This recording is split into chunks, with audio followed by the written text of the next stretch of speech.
Kami mohon untuk duduk kembali.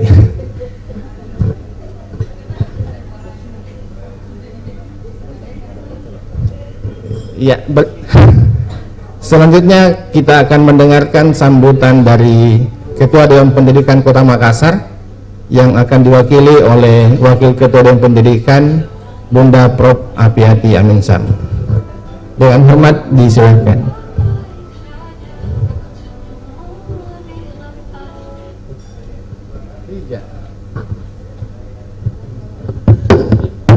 Ya, susah nih panitia. Kenapa yang tidak ada yang jadi kesini? Terpaksa ibu. Oke. Bismillahirrahmanirrahim. Assalamualaikum warahmatullahi wabarakatuh. Selamat pagi. Salam sejahtera untuk kita semua. Yang kami hormati Kepala Dinas Pendidikan atau yang mewakili atau belum hadir pada kesempatan ini. Yang saya hormati seluruh komisioner yang sempat hadir pada pagi hari ini, yang pengurus dan pengelola lembaga pendidikan PAUD sekota Makassar, yang saya hormati penyelenggara dan seluruh karyawannya berbahagia. Sebelum saya meneruskan atau membaca sambutan tertulis Pak Ketua Dewan Pendidikan Kota Makassar, beliau telah menitipkan salam hormat kepada kita semua yang sempat hadir pada pagi hari ini, dan juga tersitip terima kasih atas perkenannya untuk memenuhi undangan Pak Ketua pada acara pagi hari ini. Alhamdulillah, Rabbil Alamin, melalui sambutan ini saya ingin mengajak kita semua untuk senantiasa memanjatkan puji syukur kehadirat Allah Subhanahu wa Ta'ala. Tentu kita semua ketahui bahwa itu salah satu kesyukuran kita pada pagi hari ini, yaitu tak hadirnya kita mengajarkan puji syukur. Hadirin dan para hadirin yang saya hormati, secara garis besar pendidikan di awal kemerdekaan diupayakan untuk dapat mengalami dan juga mendekati sistem pendidikan di negara-negara maju, khususnya dalam mengejar keserba tertinggalnya atau terbekalkannya. Kemudian yang selanjutnya, bahwa sebagai sektor kehidupan tidak ada halangan ekonomis yang tentu merintah seseorang untuk belajar di sekolah, karena diskriminasi dianggap sebagai tindakan kolonialisme pada saat ini.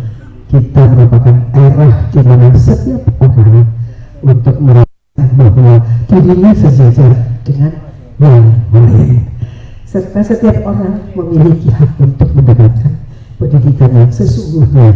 Tentu ini adalah sebagai amanat Undang-Undang Dasar 1945, tentu yang menyebutkan salah satu cita-cita kehidupan bangsa. Saat ini Kementerian Pendidikan kemudian lagi merencanakan sebuah konsep pendidikan yang disebut dengan Merdeka Belajar. Kita Merdeka Belajar digunakan sebagai filosofi perubahan dari metode pembelajaran yang terjadi selama ini, sebab dalam Merdeka Belajar terdapat kemandirian dan juga kemerdekaan bagi lingkungan pendidikan. Tentunya dalam merupakan menentukan sendiri cara terbaik dalam proses pembelajaran. Ada dua hal alasan Mendikbudristek memilih Merdeka Belajar. Pertama adalah filsafat yang tentu Ki Hajar Dewantara menginspirasi mengenai dua konsep. Satu adalah kemerdekaan, yang kedua adalah kemandirian. Dua konsep yang tidak bisa dipisahkan, kemandirian dan kemerdekaan, dan itulah esensi Ki Hajar Dewantara yang menginspirasi terhadap apa perubahannya dibutuhkan Merdeka Belajar. Tentu kita tahu bahwa dibutuhkan di era saat ini anak-anak tidak lagi harus mengikuti metode belajar yang tersedia, namun bisa menggunakan metode belajar yang paling cocok digunakan, cocoknya kata merdeka dengan merdekanya pemikiran anak-anak kita, agar mereka tidak bisa dijajah baik sosial media maupun orang lain. Kemudian perdaya itu juga berlaku untuk guru di dalam kelas, agar dapat menentukan sendiri bagaimana cara mengajar yang terbaik untuk anak didiknya. Selain itu, guru juga dapat secara merdeka untuk memilih elemen-elemen dari tentu kurikulum yang terbaik. Kemerdekaan juga berlaku untuk kepala sekolah. Hal ini agar secara mandiri dapat menentukan apa yang terbaik dalam hal ini, menggunakan anggaran seperti yang diterapkan dalam pengelolaan dana bantuan operasional sekolah pendidikan yang kita lakukan saat ini. Intinya bahwa Merdeka Belajar adalah kemerdekaan berpikir, sehingga esensi kemerdekaan berpikir ini harus ada di guru. Tujuannya apa? Merdeka Belajar adalah agar para guru, siswa, serta orang tua bisa mendapat suasana yang bahagia.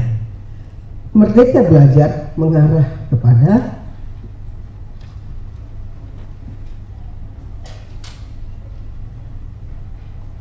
pendidikan yang harus menciptakan suasana yang membahagiakan, baik buat siapa, bagi buat guru, bahagia buat peserta didik, bahagia buat orang tua, dan juga untuk semua masyarakat. Konsep Merdeka Belajar ini membutuhkan keberanian dan terobosan yang kreatif untuk mengeluarkan pendidikan nasional dari kondisi yang stagnan, sedangkan negara-negara lain sudah melangkah jauh menuju pendidikan yang ideal. Hadirin dan para undangan yang berbahagia, sebagaimana diketahui bersama bahwa pemerintah Kota Makassar pada periode kedua oleh Kota Makassar, Bapak Pemantau telah menetapkan pendidikan dasar 10 tahun. Pendidikan dasar sebelumnya diketahui adalah 9 tahun, 6 tahun di SD dan 3 tahun di SMP. Namun pemerintah Kota Makassar menetapkan harus di PAUD TK sehingga menjadi 10 tahun. Ini diharapkan untuk mampu dalam mengimplementasikan di PAUD negeri, TK negeri, dan juga swasta yang ada di Kota Makassar. Tujuannya adalah apa? Tentu adalah mencerdaskan anak bangsa, khususnya di Kota Makassar. Konsep 10 tahun di Kota Makassar saat ini di Kementerian Pendidikan telah juga menetapkan wajib belajar 13 tahun atau 3 tahun di SMA ataupun di SMK. Meski demikian, hingga saat ini angka partisipasi kasar PAUD TK berjumlah menggembirakan. Ini karena APK PAUD ataupun TK dianggap masih kisaran 35%. Artinya masih cukup besar jumlah anak yang belum mengikuti pendidikan PAUD maupun TK. Oleh karena itulah pada kesempatan ini kami ingin menggugah agar PAUD dan TK dapat mendorong peningkatan APK, bahkan APM maupun dengan kanak-kanak. Hadirin dan para undangan yang berbahagia, semoga apa yang telah dilakukan oleh Dewan Pendidikan yang senantiasa punya keinginan dan membangun kerjasama dengan Dinas Pendidikan Kota Makassar serta tentu dukungan dari berbagai pihak yang membangun atau membentuk pendidikan di Kota Makassar. Akhirnya terima kasih kepada kita semua yang telah mendukung, ya, Bapak Ibu yang telah hadir. Ini adalah merupakan salah satu aspek yang menentukan kesuksesan daripada acara dalam pendidikan. Akhirnya terima kasih atas dukungan Bapak Ibu yang telah hadir menyalakan persepsi membangun pendidikan Kota Makassar, khususnya pendidikan anak usia dini ini. Demikian, terima kasih. Mohon maaf sekali lagi apabila ada hal yang tidak berkenan di hati, mohon dimaaf. Sekian, wassalamualaikum warahmatullahi wabarakatuh. Ya, kita berikan aplaus untuk sambutan dan pembukaan dari Bunda Prof. Apiati Anissa. Selanjutnya kita akan memasuki acara inti. Sarasehan penguatan program wajib belajar 10 tahun bagi pengelola PAUD di Makassar. Acara ini akan dipandu oleh Bapak Mahmud BM. Dengan hormat kami silakan.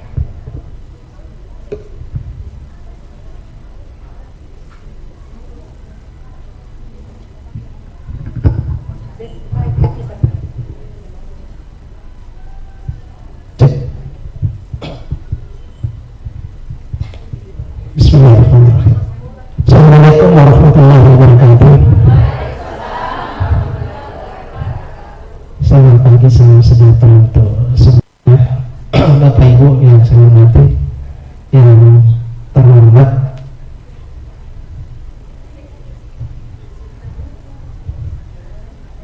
yang saya hormati Ibu Ketua Dewan Pendidikan Kota, Wakil Ketua Pak Ketua tidak sempat hadir tadi disampaikan.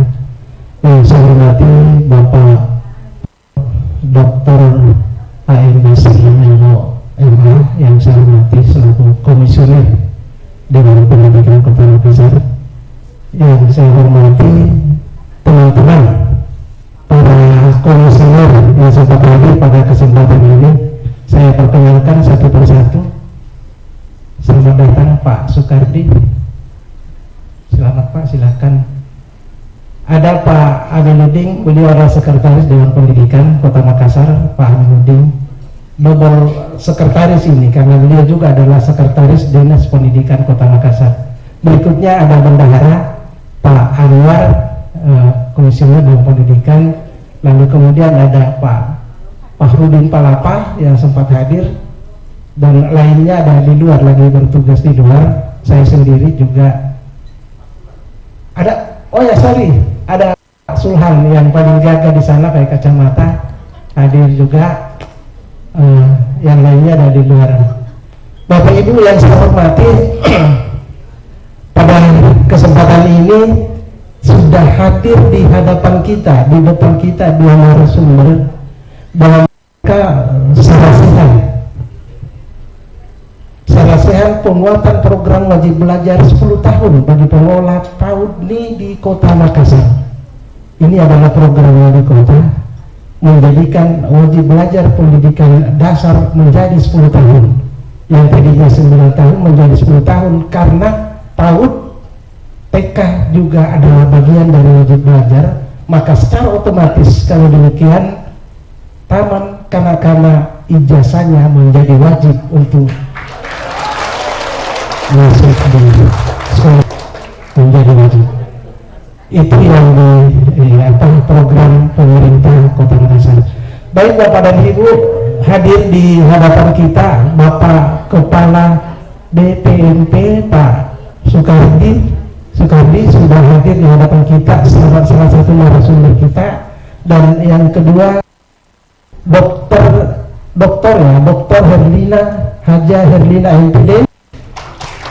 Beliau adalah Ketua Prodi Pasca Sarjana Magister UNM. Tepuk tangan dulu untuk para narasumber kita supaya semangat menerima informasi-informasi dari para narasumber. ibu-ibu semua ini adalah pengelola PAUD. Paling tidak ibu juga mungkin mengajar di PAUD, atau paling tidak adalah pengelola yang selama ini bergelut mengelola dan memberikan informasi-informasi kepada semua yang ada PAUD di wilayahnya, di lingkup kerjanya masing-masing, untuk memberikan informasi yang akan dan apa yang akan didapatkan pada hari ini. Insya Allah akan berguna dalam rangka pengelolaan PAUD dari 2 pemateri yang kami siapkan, kami memang sangat relevan tugas bangsa ini. Baik, untuk memanfaatkan waktu yang ada, kami persilahkan yang mana duluan ini? Dari Kepala BPM. Oh, sorry. Saya disampaikan tadi ada semacam arahan dari sekretaris Dinas Pendidikan sekaligus sekretaris Dewan Pendidikan Kota Makassar. Silakan Pak, silakan Pak Dr. Haji Aminuddin Taraweh. Apa itu? Oh, sudah ada dokternya. Silakan. Begitu. Ada, saya mau sebut setelah itu, tapi ternyata saya sudah mengatakan dokter. Oh, itu yang benar. Terima kasih. Silakan Pak.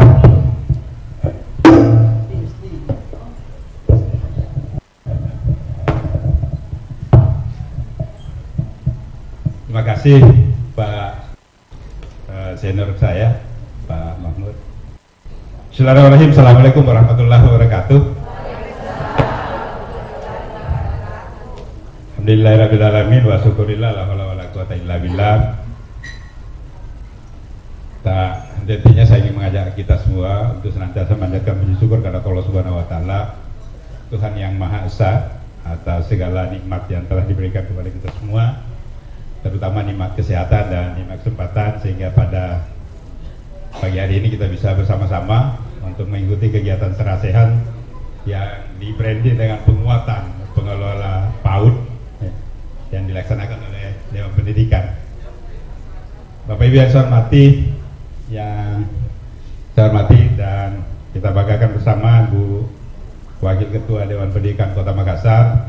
Beliau juga masih anggota Dewan DPRD Kota Makassar, terutama di Komisi D yang menangani pendidikan. Bu Prof. Dr. Insinyur Haji Apiati Amin Sang, yang saya hormati para komisioner, Pak Prof. Basri Welo, Pak Mahmud, dan lainnya, Pak Suluan, ada Pak Palapa, Pak Anwar, ya, narasumber Bu Dr. Herlina. Tadi beliau saya agak ketawa sama-sama beliau, dan saya mengganti sebelum enggak pokok, karena kenapa? Beliau ketua program studi PGSD PAUD, ya, PAUD pasca sarjana. Ini luar biasa.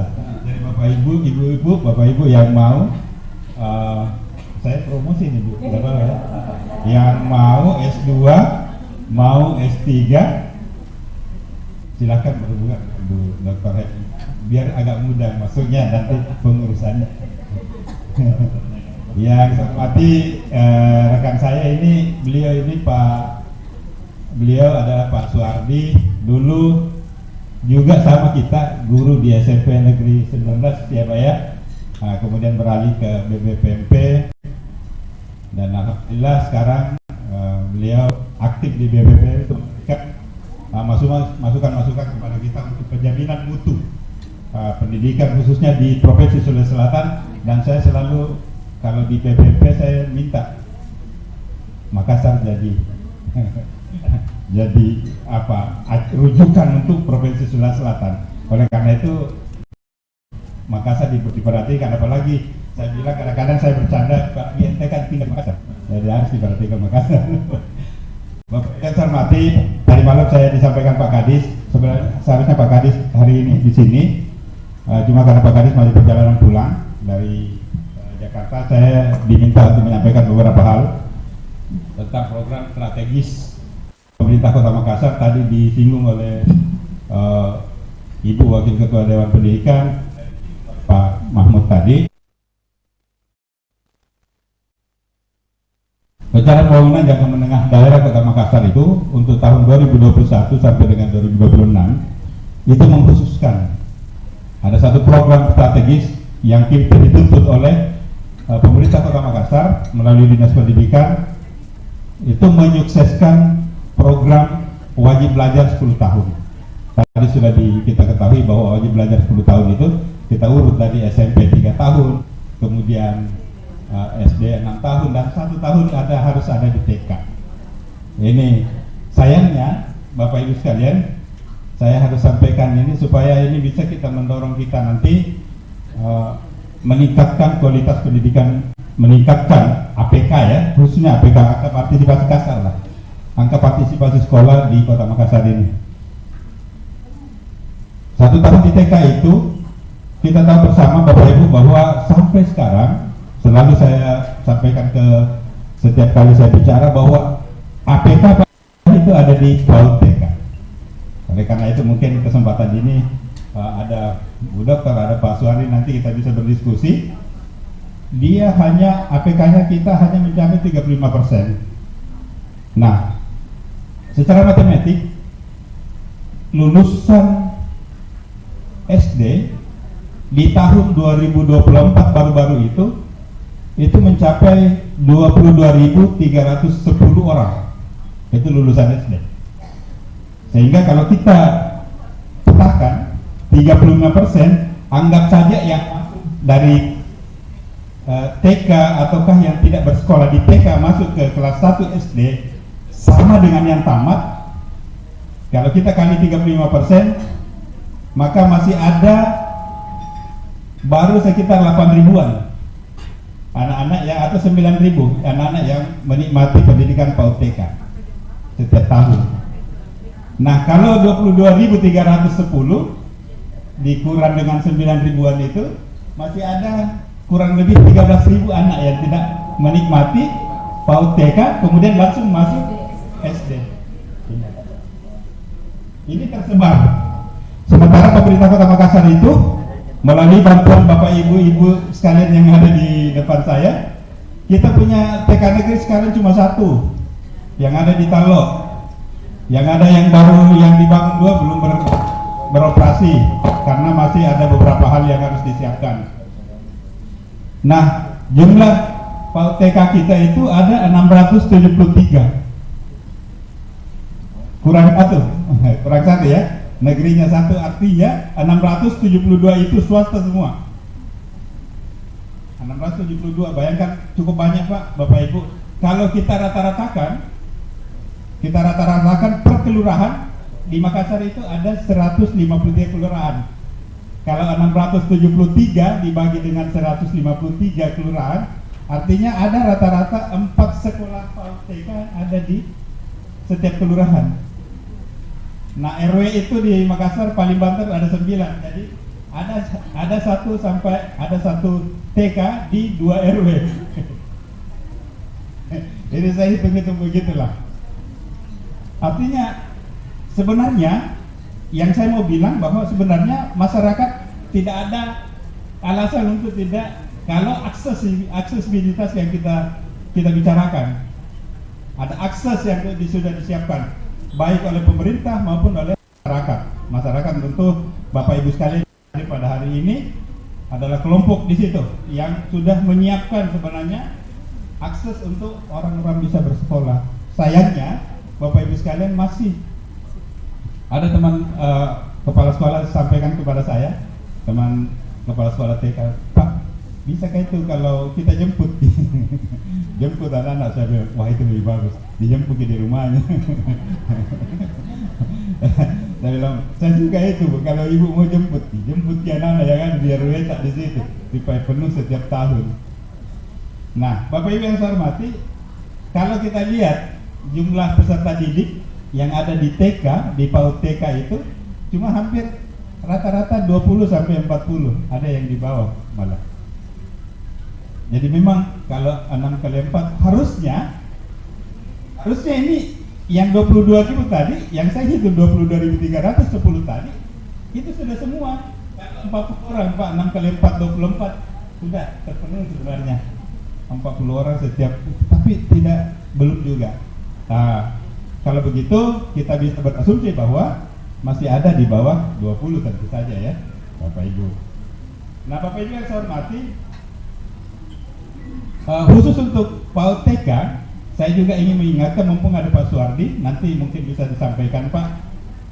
Beberapa waktu lalu saya sampaikan ke PAUD, Kabid PAUD. Saya minta maaf, saya harus minta maaf ke hadapan Bapak Ibu. Saya bilang nanti BOP-nya itu di cancel pindah. Ada teman, ada TK yang sampai saat ini, ada kurang lebih 30 TK yang sampai saat ini belum mendownload rapor pendidikan.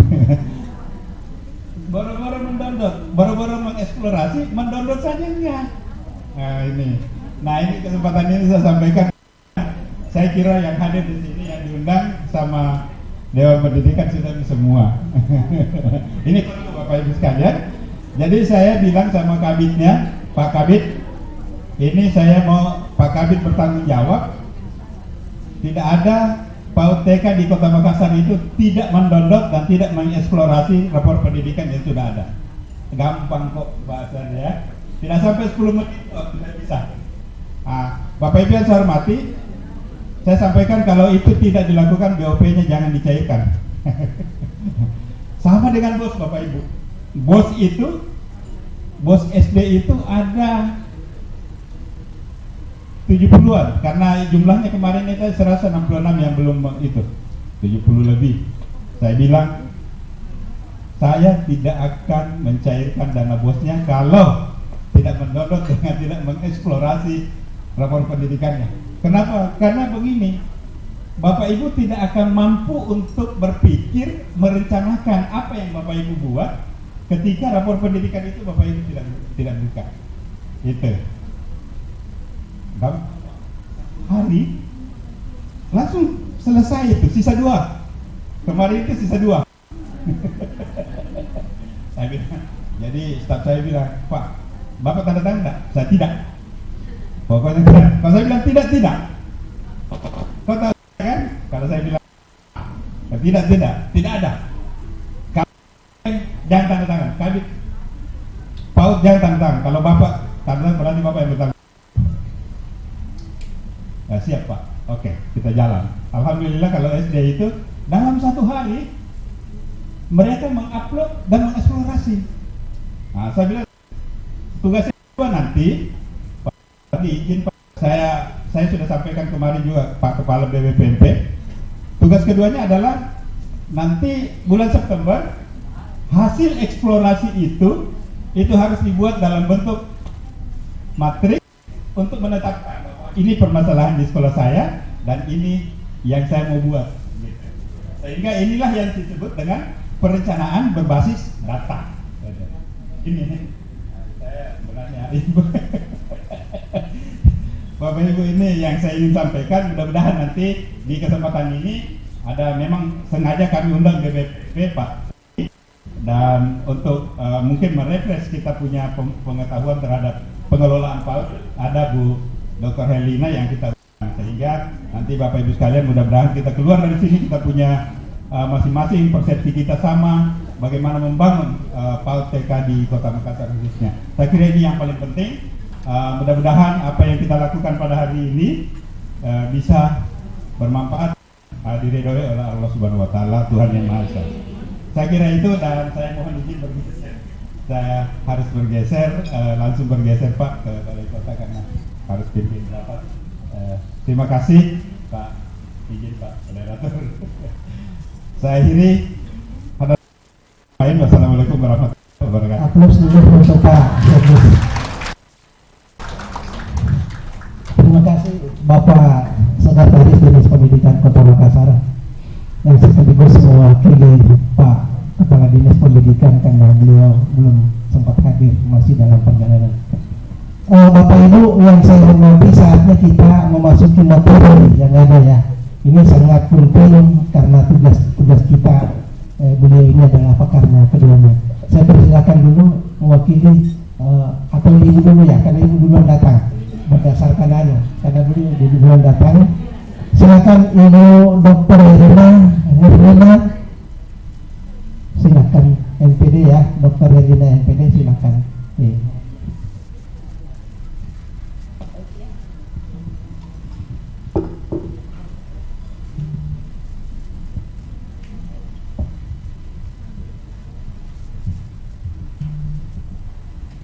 Pak, saya suka berdiri lihat-lihat teman karena saya juga guru TK dulu.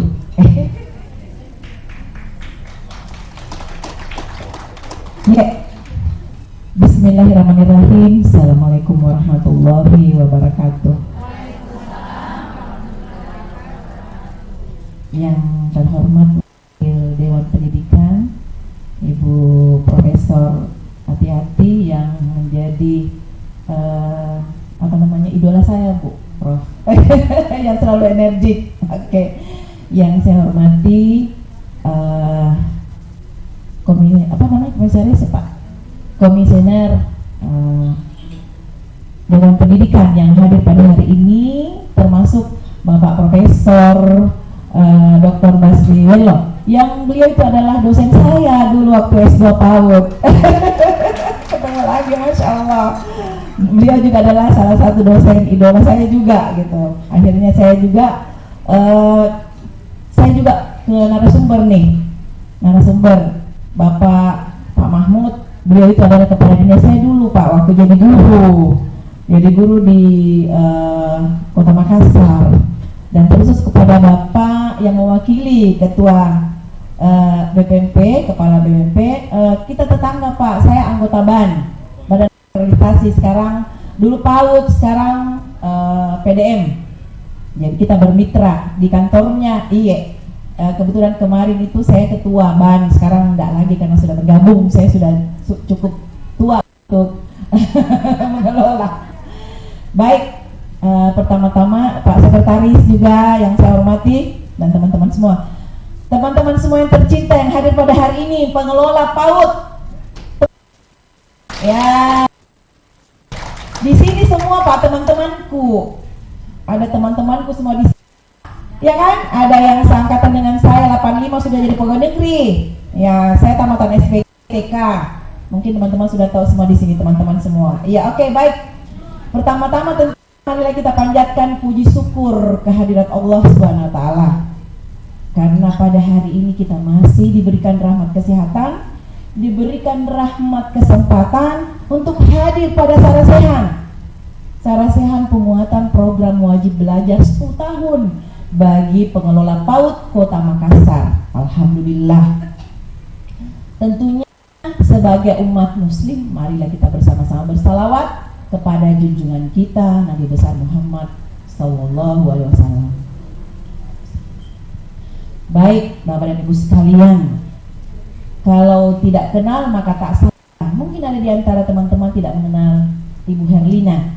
Ya. Saya 85 sudah jadi guru taman kanak-kanak. Ada Ibu Hatika di sini dengan saya. Ada siapa lagi? 85 saya sudah PNS.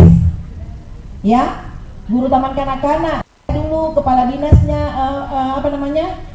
Pak Mahmud dulu kepala dinas banyak membantu. Terus kemudian saya jadi kepala sekolah, jadi pengawas. Saya pikir-pikir rasanya sebaiknya karena sudah guru-guru, sebaiknya saya tidak turun langsung ke anak. Mendingan saya gurunya saya pintarkan. Oleh karena itu saya kuliah sampai ke Jakarta, meninggalkan keluarga untuk mengambil program S3 PAUD gitu. Nah, alhamdulillah saya terangkatnya malah di Jakarta, jadi dosen Universitas Negeri Jakarta gitu. Tapi alhamdulillah kata suami saya, kalau tidak pulang Ki, saya ganti Ki. Makanya saya pulang di sini, ya kan? Pulang di Makassar, masuk kembali di Universitas Negeri Makassar, di mana saya di situ S1 dan S2. Seandainya ada S3, untuk apa saya ke Jakarta meninggalkan keluarga? Keluarga itu adalah yang paling utama. Tapi karena tidak ada, hanya Jakarta dan UPI, makanya saya berangkat Jakarta meninggalkan suami dan anak-anak. Tapi alhamdulillah sekarang saya sudah punya cucu 11. Dan anak-anak semua pada semua sudah. Alhamdulillah.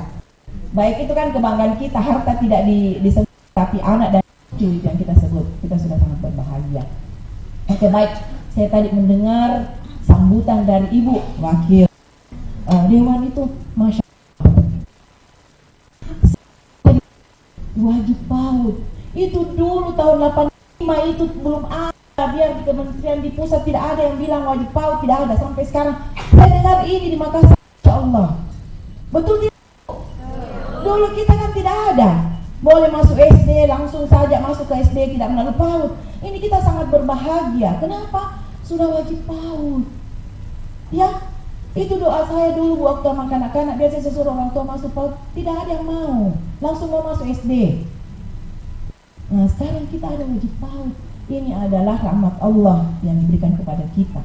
Karena memang berbeda menurut penelitian, 98% anak yang melalui PAUD itu lebih berhasil daripada dia langsung ke SD. Itu, ya, betul-betul itu ya.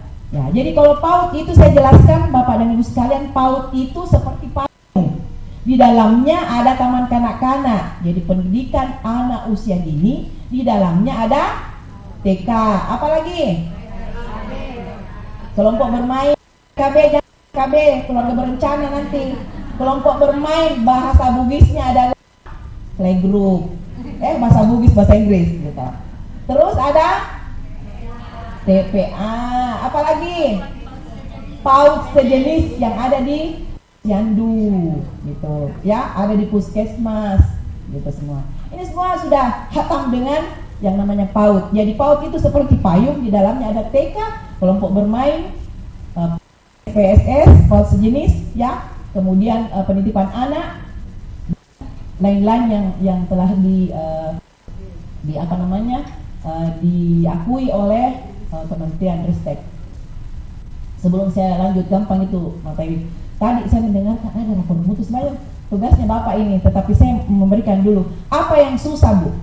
Apa yang susah, saya tanya, Ki. Kenapa kita tidak mendownload itu, rapor mutu? Kita tahu itu. Rapor, ya, rapor tiga. Kalau saya baca, apa itu rapor pendidikan, saya tidak paham. Share ya. Rapor pendidikan itu adalah indikator terpilih dari profil pendidikan yang merefleksikan prioritas Kemendikbud Ristek dan untuk menilai kinerja daerah dan satuan pendidikan.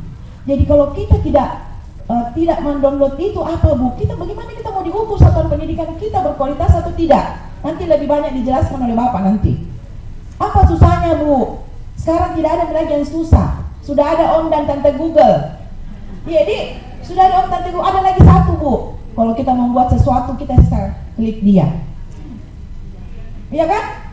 Ada yang semua tidak mau bikin disertasi, ada tesis, ada. Apa lagi yang tidak ada?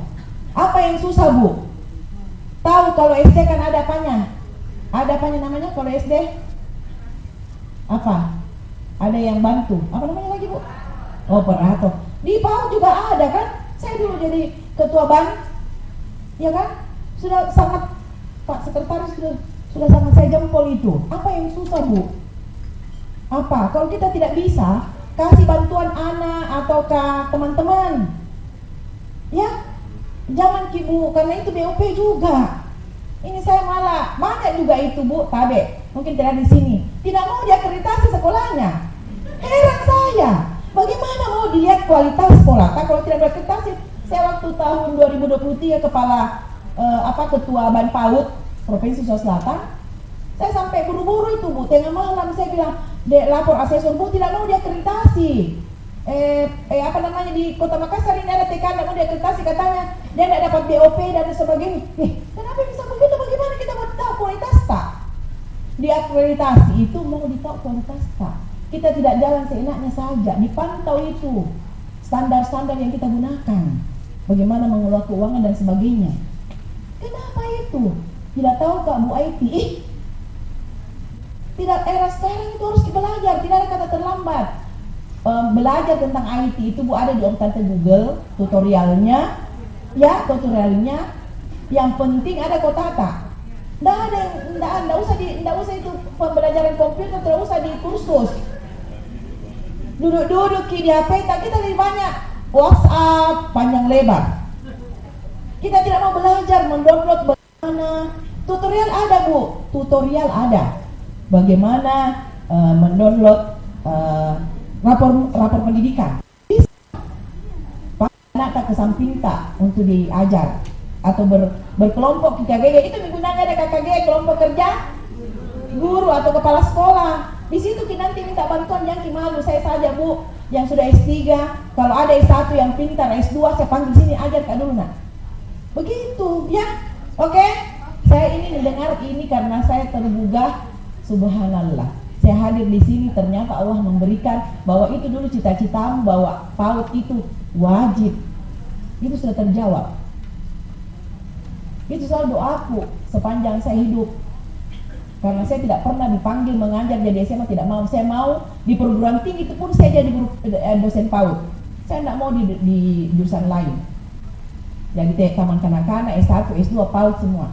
Seandainya ada S4, kuliah gak lagi S4 untuk PAUD. Gitu. Tapi tidak ada nih, Prof. Tabe. Oke, baik. Hari ini saya diberikan kesempatan oleh Dewan Pendidikan untuk membawakan strategi pembelajaran.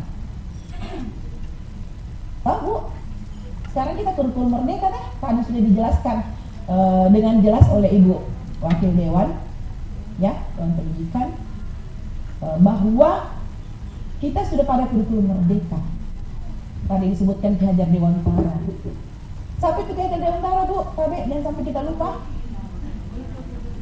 Tokoh pendidikan. Ibu Dokter, waktu kita hanya dari sekarang 20 menit. Mana itu belum kita tampil. Tampilkan dulu nak. Hah? Kirim ke di WA itu. Tak sampai. Enggak bawa ini. Tadi saya mau mulai tapi tidak ada, jadi saya bolak-balik Pak. Sebentar sekali gini.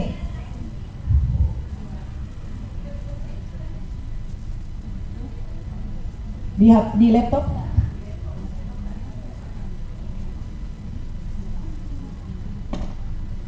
Oke, baik.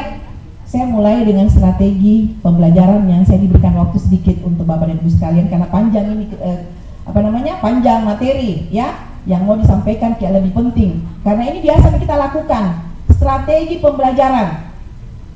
Bapak dan Ibu sekalian, strategi pembelajaran yang kita lakukan itu adalah yang biasa di pembelajaran laporan di McKinsey memiliki keterampilan yang baik sejak usia dini memiliki peluang lebih besar untuk sukses. Ya, ini penelitiannya untuk sukses di dunia di masa. Ya, jadi positifnya itu bahwa ketika untuk teknologi itu nanti di kemudian hari ketika dia dewasa itu dia akan lebih sukses karena menguasai digital. Nah, oleh karena itu pendidikan PAUD, pendidikan anak usia dini memanfaatkan teknologi dapat membantu mempersiapkan anak untuk tantangan yang akan dihadapi di era digital. Ya, jadi teman-teman semua, karena itu kita ajak saja berceramah.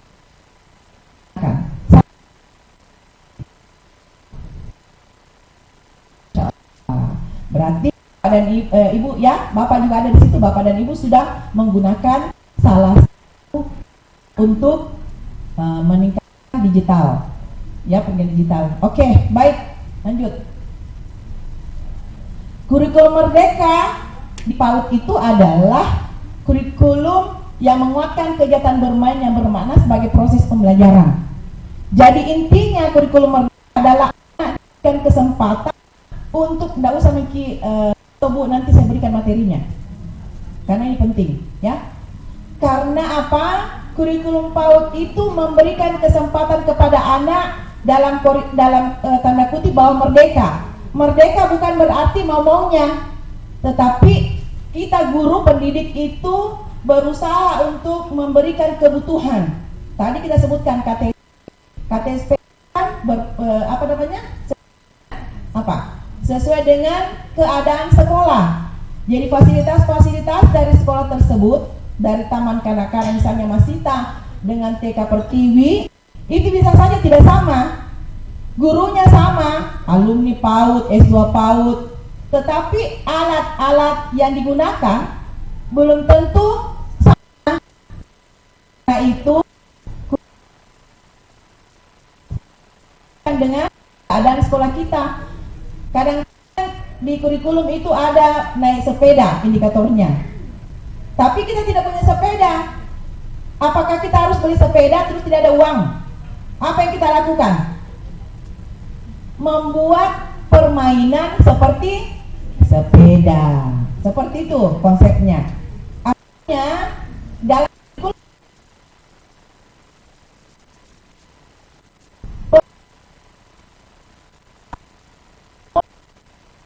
itu disesuaikan dengan kebutuhan anak. Gitu. Aktif. Guru sebagai fasilitator menyediakan, misalnya buah apel kita mau, kan dulu kita itu bersamanya dulu kita buah apel semuanya warna merah. Kita kasih contoh.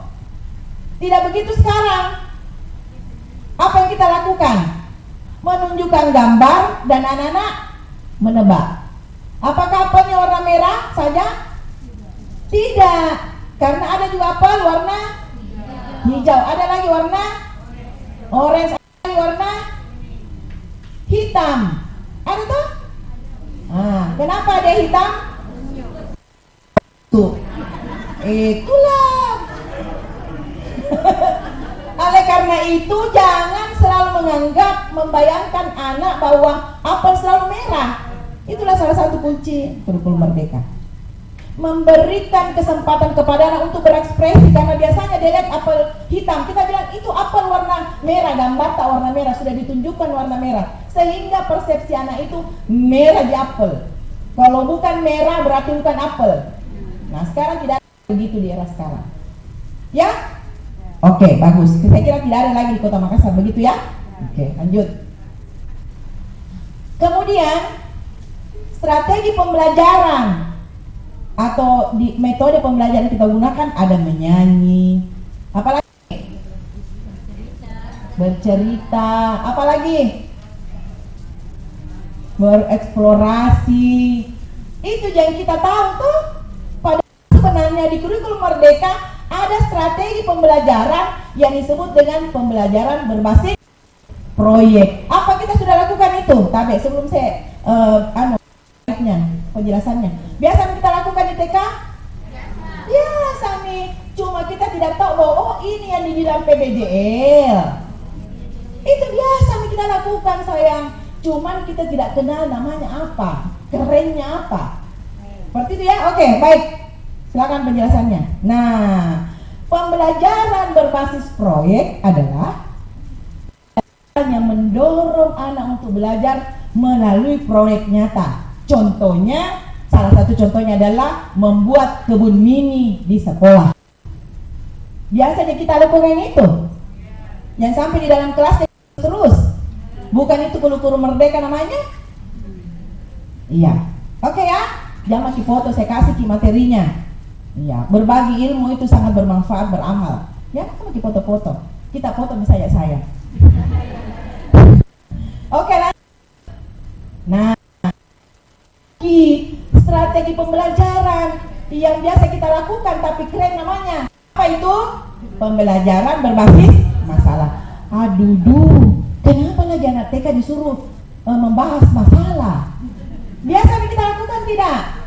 Biasa ini, cuma kita tidak tahu apa ini, kita lakukan metode apa ini, strategi apa ini. Yaitu pembelajaran berbasis masalah adalah pembelajaran yang mengajak anak untuk menyelesaikan masalah nyata yang ada dalam kelas. Apa itu contohnya? Mengatasi sampah yang ada di lingkungan. Sangat mudah. Kan sampah sampah banyak sekali Bu, kalau taman kanak-kanak. Ada tempat sampah, anak-anak makan, buang sembarangan.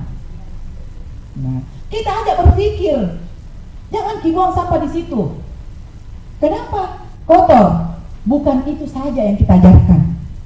Kita pikir kalau banyak sampah kira-kira bagaimana dunia nanti? Ditumpuki sampah. Ya, kalau kita Bu ada ceritanya itu, ada semacam penyakit orang kalau dia di dalam rumahnya penuh sampah. Ada penyakit itu kan, banyak terjadi di Indonesia sudah ada nih. Iya, nah itu bayangkan kalau dunia ini atau Makassar ini penuh dengan sampah, apa yang terjadi? Itu yang disuruh pikir anak-anak, sehingga meskipun kita kasih tempat sampah, dia tuh mengatakan bahwa bahaya ini kalau ada sampah, tidak bisa jalan mobil, tidak bisa sekolah. Oleh karena itu dipahamkan anak, sehingga dimanapun dia berada, dia selalu membuang sampah di pada tempatnya, kalau mana kasih masuk di kantongnya. Saya Bu, di tas banyak sekali sampah. Iya, karena apa? Sudah tertanam di kepala aku bahwa kita tidak boleh buang sampah sembarangan.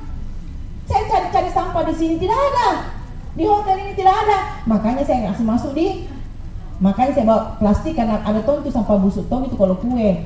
Baru tas tak juga yang lumayan nanti busuk toh, jadi saya kasih masuk plastik. Begitu Bu, tanamkan itu kepada anak, bahagia kita. Itu pembelajaran yang dini untuk anak usia dini, sangat sederhana tapi nanti dia bawa sampai dia tua. Itu mindsetnya Bu, Bapak Ibu. Lanjut. Pembelajaran berbasis inquiry ini lagi Bu, sudah kita lakukan kira-kira kalau kita baca petunjuknya. Sudah nih Bu, sudah nih kita baca. Coba Ibu baca dulu Bedeng Bu. Apa itu pembelajaran? Silakan pendengar berdiri saya.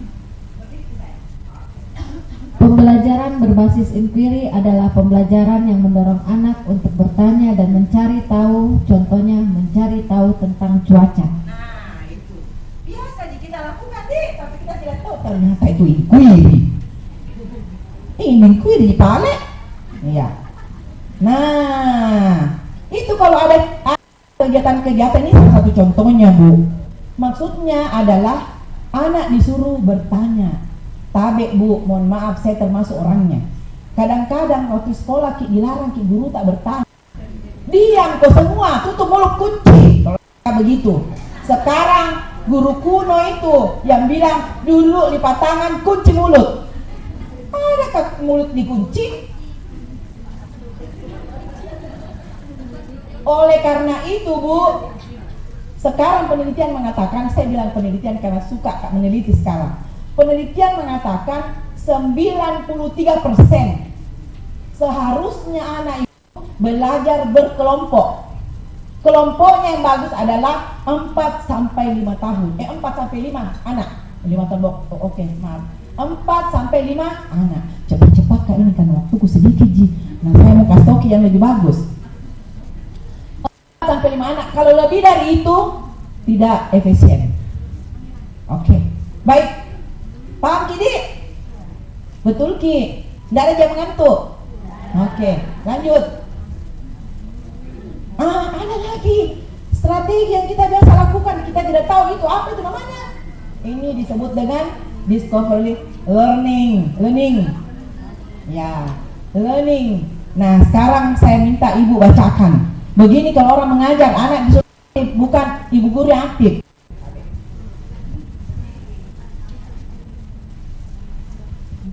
Discovery learning adalah pembelajaran yang memungkinkan anak untuk menemukan konsep secara mandiri, contohnya eksplorasi lingkungan sekitar.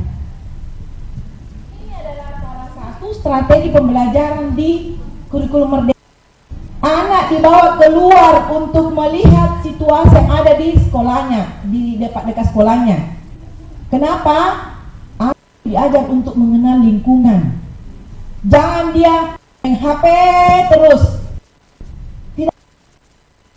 Mamanya main HP, anaknya main HP. Apa yang terjadi? Hubungan sosial jadi. Diteliti lagi Bu, banyak sekali penelitian. Saya mau lihat itu bagaimana tingkat ketika dia disibukkan oleh melihat HP. Ada tuh lihat HP, ya kan? Hari Minggu silakan kasih anak. Senin, Selasa, Rabu, Kamis suruh dia belajar, suruh dia mengaji. Kalau umat Islam, kenapa Bu? Nah itu yang mau dibawa nanti di akhirat. Bahasa Inggris boleh-boleh saja, tapi kalau untuk PAUD terlalu tinggi. Bahasa Arab Bu, suruh belajar, suruh habis Al-Quran. Di sekolah tak, kalau tidak ada satu hari Kamis, kita khususkan mereka habis Al-Quran. Tidak ada di antara guru tak undang orang. Kita bayar dia, itu beramal. Itu mau bujama kita terlalu tinggi dengan bahasa Inggris. Bahasa Arab mau habis Al-Quran. Karena sekarang kalau masuk di SD hanya 2 jam pelajaran pendidikan agama. Ya, Bapak Ibu sekalian, saya itu ada biasa saya lihat di sekolah, maaf, bahasa Inggrisnya jadi kerennya. Senin, Kamis, bahasa Inggris. Padahal seharusnya habis Al-Quran Senin Kamis, karena di Senin Kamis. Apalagi Bu yang kita mau cari di dunia ini. Kalau uang baik, orang banyak uang. Tetapi yang kita mau bawa nanti adalah amal. Mari Bu, ya mohon maaf yang bukan yang non muslim di sini, saya kira sama aja. Itu Bu, ada hari di mana satu hari kita ajar anak-anak habis Al-Quran. Mumpung ini Ibu sebagai pengelola di sini, ya sekolah, jadwalkan itu. Ya, karena anak orang tua kalau sibuk dua-dua cari uang, karena kalau sendiri tidak cukup. Ya, kenapa kalau kita undang dia tidak datang? Kok doang karena dia cukup. Oke, lanjut. Nah, saya putarkan dulu. Ya, ini semacam bagaimana seorang guru mengajar dengan kurikulum. Ya, itu dipercepat nak. Kalau pakai di nanti toh, kita lihat nanti ya. Ya, nanti saya berikan. Ya, ini adalah salah satu guru yang juara 1. Ya, ini adalah salah satu guru yang juara 1 dari Jawa Timur, kalau tidak salah. Bagaimana mengajar anak usia dini dengan baik. Gitu, ya. Ya. Jadi anak itu diajar Bu, tidak disuruh dia main-main terus, maksudnya tidak disuruh dia plastisin terus. Ini kerjanya ibu guru biasa, plastisin supaya dia anaknya. Tapi diajar dia berpikir, putarkan video dan sebagainya. Ya, ya, stop, waktu mungkin habis. Oke. Nah, yang tadi itu adalah strategi-strategi yang sudah Tom itu tahu itu Bu Herlina, tapi keren namanya. Iya, jantung selalu. Ya, nah sekarang saya membahas tentang pembelajaran bercerita. Sangat enteng kita dengar, ya kan? Kalau bercerita biasa aja Bu Herlina. Tetapi ini adalah salah satu strategi pembelajaran yang sangat baik untuk merubah kemandirian anak, merubah semua ini yang di tengah itu apa namanya Bu? Hati. Sikap. Tabe ini itu anak sekarang lupa nih. Naikkan itu Bu, tabe. Bukan itu kampungan kalau kita bilang tabe. Kajaran itu anak begini Bu. Iya. Itu kalau di Jawa, mohon maaf saya kan orang sekolah di Jawa. Itu tradisi-tradisi begitu yang diangkat. Kita juga di Sulawesi Selatan angkat, tapi tidak mentongki, dibilang tabe gitu maksudnya. Ada yang ngangkat, tapi ada juga yang malu. Sekarang budaya itu harus kita angkat, ya, supaya anak-anak tidak injak kaki kita. Biasanya itu dia tidak lihat melangkah nih begini, padahal apa begini. Saya juga begitu, kalau ada sampai sekarang di hari tua saya, kalau ada orang yang lebih tua saya lewat, pasti saya begini, tabe. Tidak ada hinanya kita begini, tidak ada. Ada budaya yang perlu angkat, sehingga anak-anak cinta dengan kita. Dia keluar pergi sekolah, pulang lagi kembali di Indonesia, tidak tinggal di situ karena tinggi. Itu yang kita tidak ingat. Baca buku Pak Habibie, bagaimana penyesalan beliau memberikan anaknya pergi, tetapi pada saat dia wafat, dia sakit dan sebagainya, tidak ada anaknya datang karena sudah kaya raya. Ya, Oke, lanjut. Ini adalah salah satu penelitian terkait dengan bagaimana mengajarkan anak untuk membaca. Bu Tabe, sekarang sudah muncul anak SMP banyak yang tidak tahu membaca. Saya termasuk dosen DPL di saya tidak sebut Kabupaten Baru ya, di atas gunung. Itu anak kelas 5, mahasiswa saya melapor, Bu Herlina, anak kelas 5 di sini banyak tidak tahu membaca. Apa kerjanya guru-guru SD itu? Oleh karena itu teman-teman PAUD, sekarang kenalkan itu cara bermain. Jangan jadikan posisi guru SD, tapi jadikan pembelajaran membaca itu dengan pola bermain. Ini nanti nih caranya di sini, nanti ibu lihat. Stopkan waktu. Ya. Cepat-cepat kaposwa. Karena banyak slide-ku. Ya, oke. Kenapa Bu Tabe, Bu Wakil Dekan, Wakil Dewan, Ibu Prof. Saya sangat senang kalau ketemu dengan guru PAUD. Sangat senang. Kenapa? Karena jarang-jarang Kak ketemu karena kesibukan. Padahal banyak ilmu-ilmu yang saya berikan kepada mereka. Tapi nanti kita ketemu di lain tempat ya. Masuki katanya Bapak, masuki nanti di S2 PAUD anak tak dan siapa. Ya, nanti juga nanti ini kita sudah planning untuk S3 PAUD. Supaya kita bertemu nanti di kampus, ya. Oke. Kalau saya jadi ketua prodi, kalau tidak iya berarti kita di lain tempat gitu. Lanjut. Ini bermain peran. Ini sudah biasa dilakukan. Lihat maknanya bermain peran, Bu. Jangan main peran biasa-biasa saja, tapi jadikan itu bermain peran, anak menjadi tokoh yang betul-betul dia hayati, bukan main-main saja. Waktu Pak. Nanti saya. Kalau waktu sudah habis, lanjut. Oke. Lagi 7 menit ya, lagi 7 menit. Oke, sebanyak Ji. Masih bisa Ji. Oke, pembelajaran melalui lagu dan musik. Ini biasa kita lakukan. Nah, ini juga bagus Bu kalau untuk belajar membaca. Ini sudah sementara diteliti, sudah ada penelitian sebelumnya, tetapi ini sementara kita teliti bahwa dengan lagu itu anak-anak bisa lebih paham daripada kita cocok apa huruf apa apa. Ya kalau kita menyanyi A B C D E F G, tetapi jangan menyanyi saja, perhatikan itu hurufnya, gambarnya. Wah, ini sudah hatam kalau pengelola di sini, sudah senior semua. Lanjut. Menggambar, bukan mewarnai. Sekarang sudah bukan dilarang, sudah dianjurkan untuk tidak banyak menggunakan mewarnai, Bu ya. LKS kalau Kampung Merdeka tidak ada, LKS tidak ada.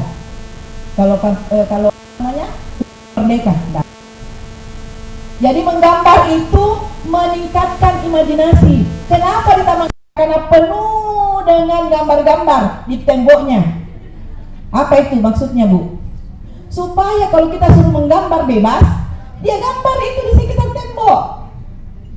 Begitu Bu sejarahnya. Kenapa dianjurkan kalau di taman kanak-kanak itu, di kelompok bermain itu atau di PAUD itu selalu kelasnya tidak boleh seperti hotel kosong, tetapi harus penuh dengan gambar-gambar, sehingga untuk meningkatkan kreativitas anak, imajinasinya digambar melalui gambar yang ada di tembok. Kelihatan itu Bu, kita bisa melihat bakat anak di situ. Kadang-kadang kita tidak sadar bakat itu timbul di PAUD, di pendidikan dan usia dini, sejak dini. Cuman kita tidak. Ya, Ibu pernah ke Taiwan.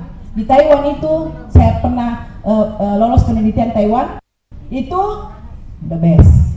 Anak-anak masuk sekolah bawa bibit. Apa? Bibit tanaman. Sudah itu dia tanam sendiri. Tiap hari dia siram sebelum masuk sekolah. Akhirnya tumbuh besar. Dia ambil itu buahnya, baru dia paketkan, baru dia jual. Gitu. Itulah yang disebut kewirausahaan. Kita tidak di sini. Toh? Apalagi itu bikin kecambah, apa lagi namanya? Toge. Diam-diam di kita toge. Toge. Mungkin kita Padahal seharusnya toge itu kita kemas, kita masak bersama. Jangan biarkan toge itu sampainya busuk. Itu kan makanan. Itu Bu Taiwan. Jadi kita bisa share di websitenya TK Taiwan. Situ kita lihat bagaimana guru mengajar dengan memang menyiapkan anaknya untuk bukan menjadi PNS, menjadi pengusaha. Dia bikin sepeda dari kayu, karena dia penghasil kayu Taiwan. Saya subhanallah 1 minggu ingin rasanya ke sana, tapi ya hadapi penelitian lagi. Lanjut. Pembelajaran melalui tanya jawab. Nah, ini biasa kita lakukan. Hanya saja pertanyaan-pertanyaan yang kita berikan kepada anak disalin-salin tongi sesuai dengan indikator yang ada. Jangan saja tanya-tanya begitu tapi tidak ada panduan-panduan. Lanjut. Pembelajaran melalui kerja kelompok. Ini mirip-mirip dengan proyek. Cuman kalau proyek ada hasil. Kalau kerja kelompok begitu. Ya? Oke, lanjut. Karya wisata ini selalu. Saya tahu kalau guru PAUD puncak tema ya. Nah, kita pergi bawa anak-anak, bawa Bu. Perlihatkan di sekitar dia supaya nanti kadang-kadang kodong tidak pernah dia naik pesawat. Ya, melalui kita dia bisa lihat pesawat, dia bisa naik di pesawat, bisa lihat pramugari, bisa lihat kondisi pesawat. Kita sudah membantu anak. Kadang-kadang dia tidak tahu kodong. Ini kereta api juga tahu. Bawa itu anak-anak Bu ke sana. Masjid juga perlu. Kalau masjid kan ada, jadi kasih masjid raya besar yang keren juga bawa ke sana. Begitu Bu, seharusnya anak PAUD yang tinggal terus di sekolah. Tapi kalau saya lihat ini guru-guru di Makassar banyak fasilitas, ya. Lanjut. Nah, kurikulum tadi sudah disebutkan Ibu, masya Allah. Sambutannya Ibu menjelaskan tentang itu, masya Allah. Kurikulum Merdeka memiliki ranah hasil belajar. Kita di taman kanak-kanak tidak ada hasil belajar, tetapi adalah aspek perkembangan. Yang mengikuti nilai agama dan budi pekerti. Coba makin yang paling pertama adalah nilai agama. Kalau kita dulu di kurikulum 13, 6 namanya. 2 menit lagi. Iya, 2 menit lagi. Nah, ada kodong, literasi, matematika, sains, teknologi, rekayasa dan seni. Sedikit sekali waktu dikasihkan Kak. Lanjut. Terima kasih. Oke, baik Pak. Saya sangat bersemangat sebenarnya kalau bertemu dengan guru-guru PAUD, karena saya juga guru PAUD, kepala sekolah, guru pengawas. Baru saya menuju ke perguruan tinggi. Jadi saya sangat bahagia. Terima kasih banyak. Saya diberikan rahmat hari ini oleh Allah untuk bisa bertemu dengan teman-teman, untuk saling maafkan Kak, bukan aku selama ini. Ya, oke. Baik. Terima kasih kepada moderator, terima kasih kepada Dewan Pendidikan yang telah memberikan kesempatan kepada saya untuk membawakan materi pada hari ini. Dan mudah-mudahan apa yang saya sampaikan ini bisa bermanfaat, meskipun waktunya sangat sempit, sedikit, tetapi saya akan materi untuk kita pelajari bersama. Ketika ada pertanyaan, adakah sesi pertanyaan Pak? Enggak? Ada? Oke. Kalau begitu, saya akhiri kegiatan ini dengan bersama-sama berterima kasih ya, mari kita sama belajar ya. Saya seperti sangat kita sebagai hari ini sebagai mahasiswa saya. Oke, sekian. Assalamualaikum warahmatullahi wabarakatuh. Baik, aplaus dulu yang meriah, tepuk tangan yang meriah. Ini luar biasa Bapak Ibu. Oh, boleh silahkan sana. Jadi luar biasa, benar-benar bisa menginspirasi kita bagaimana kita berbuat setelah kita ada di masing-masing tempat tugas kita di PAUD yang kita kelola masing-masing. Ini luar biasa. Bagaimana bisa memberi inspirasi kepada anak, bagaimana bisa memberi kepercayaan kepada anak untuk berbuat, untuk bertindak, untuk melakukan sesuatu, untuk meningkatkan kreativitas masing-masing anak agar benar-benar tumbuh kembang anak-anak, benar-benar memahami apa yang harus dilakukan, apa yang harus tersedia di diri anak pada saat kelak dia akan menjadi orang dewasa. Ini luar biasa. Nanti akan ada sisi tanya jawab. Jadi waktunya kita masih ada. Kita insya Allah akan istirahat selesai ya, kita akan selesai pada jam 12 karena ada isu istirahat, makan dan salat. Tapi masih ada satu pemateri, Pak Suwardi. Beliau ini partner saya, beliau ini saat saya masih di dinas, beliau juga teman baik saya. Cuma saya kira tadi dia sudah kepala BPMP ya. Ya, nanti akan ada lah ke sana. Oh ya Pak Imran ya. Baik, sambil menunggu, silakan, mungkin ada yang mau berdiri atau seperti apa, silakan jadi sedang kembali. Atau sambil, silakan semuanya berdiri. Semuanya silakan berdiri sambil menunggu pemateri. Tapi ibu, bapak, ada bapak juga ya, silakan semuanya berdiri. Ambil jarak dari temannya yang lain. Ambil jarak. Semuanya sudah berdiri ya? Semuanya sudah berdiri. Coba ikuti saya. Tangan saja. Tangannya saja. Nomor 1 untuk nomor 1. 1 sampai 10 ya. Tangan saja. Kedua tangan ya, bersamaan. Jadi misalnya 1, 2 sampai nomor 10. Kita mulai, saya hitung. 1, 2, nomor 2 dibuat ya. 3,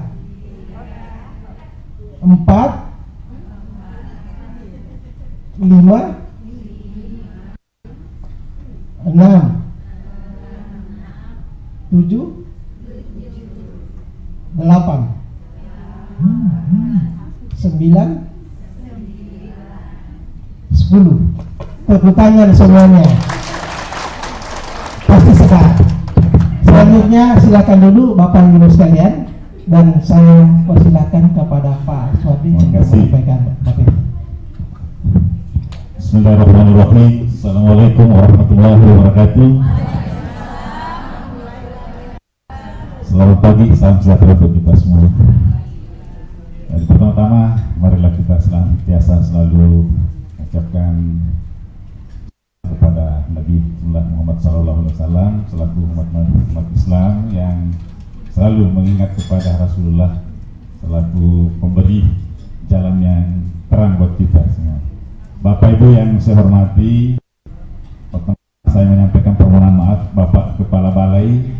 Kebetulan beliau sebenarnya ingin ke sini. Kemarin saya masih ketemu dengan Bu Kurni di sana, tapi tiba-tiba beliau dipanggil ke menghadap Mas Menteri ini hari. Jadi yang aslinya tidak datang, yang datang ini palsunya Bu. Jadi tadi Pak Mahmud, beliau adalah kepala dinas waktu saya masih jadi guru, ya, itu mengatakan partner saya, mohon maaf Pak, saya anak buahnya, bukan partnernya.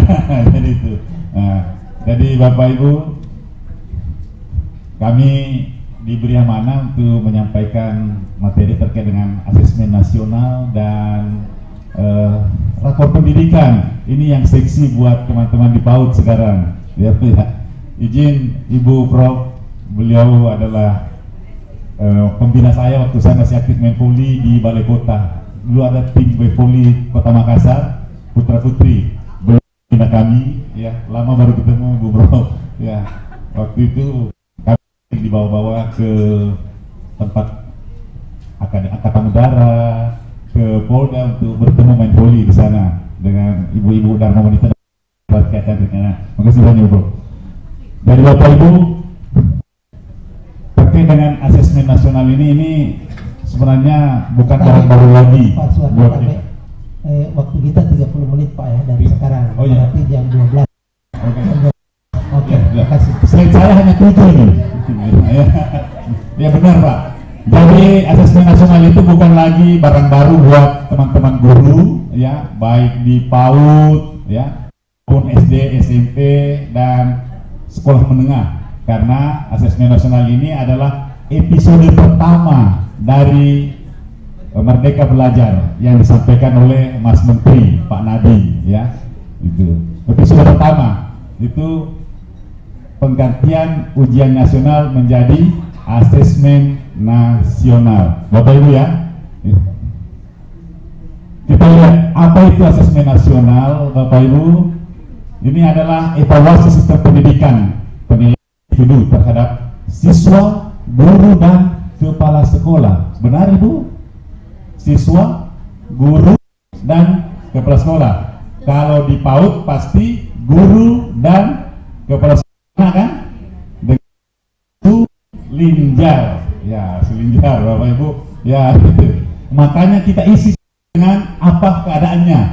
Ya, jangan, karena ini bukan EDS, bukan evaluasi sekolah, tetapi bagaimana kita mau melihat ke kita. Ya Bu ya, kalau EDS boleh mengevaluasi diri kita. Dan ini juga teman-teman, Ibu Dokter menyampaikan terkait dengan ya, beliau adalah mantan ketua BAN, Badan Akreditasi. Beda akreditasi Bu, ya. Akreditasi memang kita ada penentuan level kita di A atau B, makanya diperbaiki, dipoles-poles sekolahnya. Bahkan ada yang ada, mohon maaf Bu Dokter, itu kalau mau diakreditasi, ya itu Bu di sekolah-sekolah ya. Jadi, dan saya sangat terharu mendengarkan tadi bahwa pemerintah Kota Makassar akan melakukan suatu program yaitu wajib belajar 10 tahun. Ini perlu diapresiasi dan kami akan menyampaikan kepada kepala untuk menyampaikan ke pusat bahwa sekarang Kota Makassar programnya itu adalah wajib belajar 10 tahun.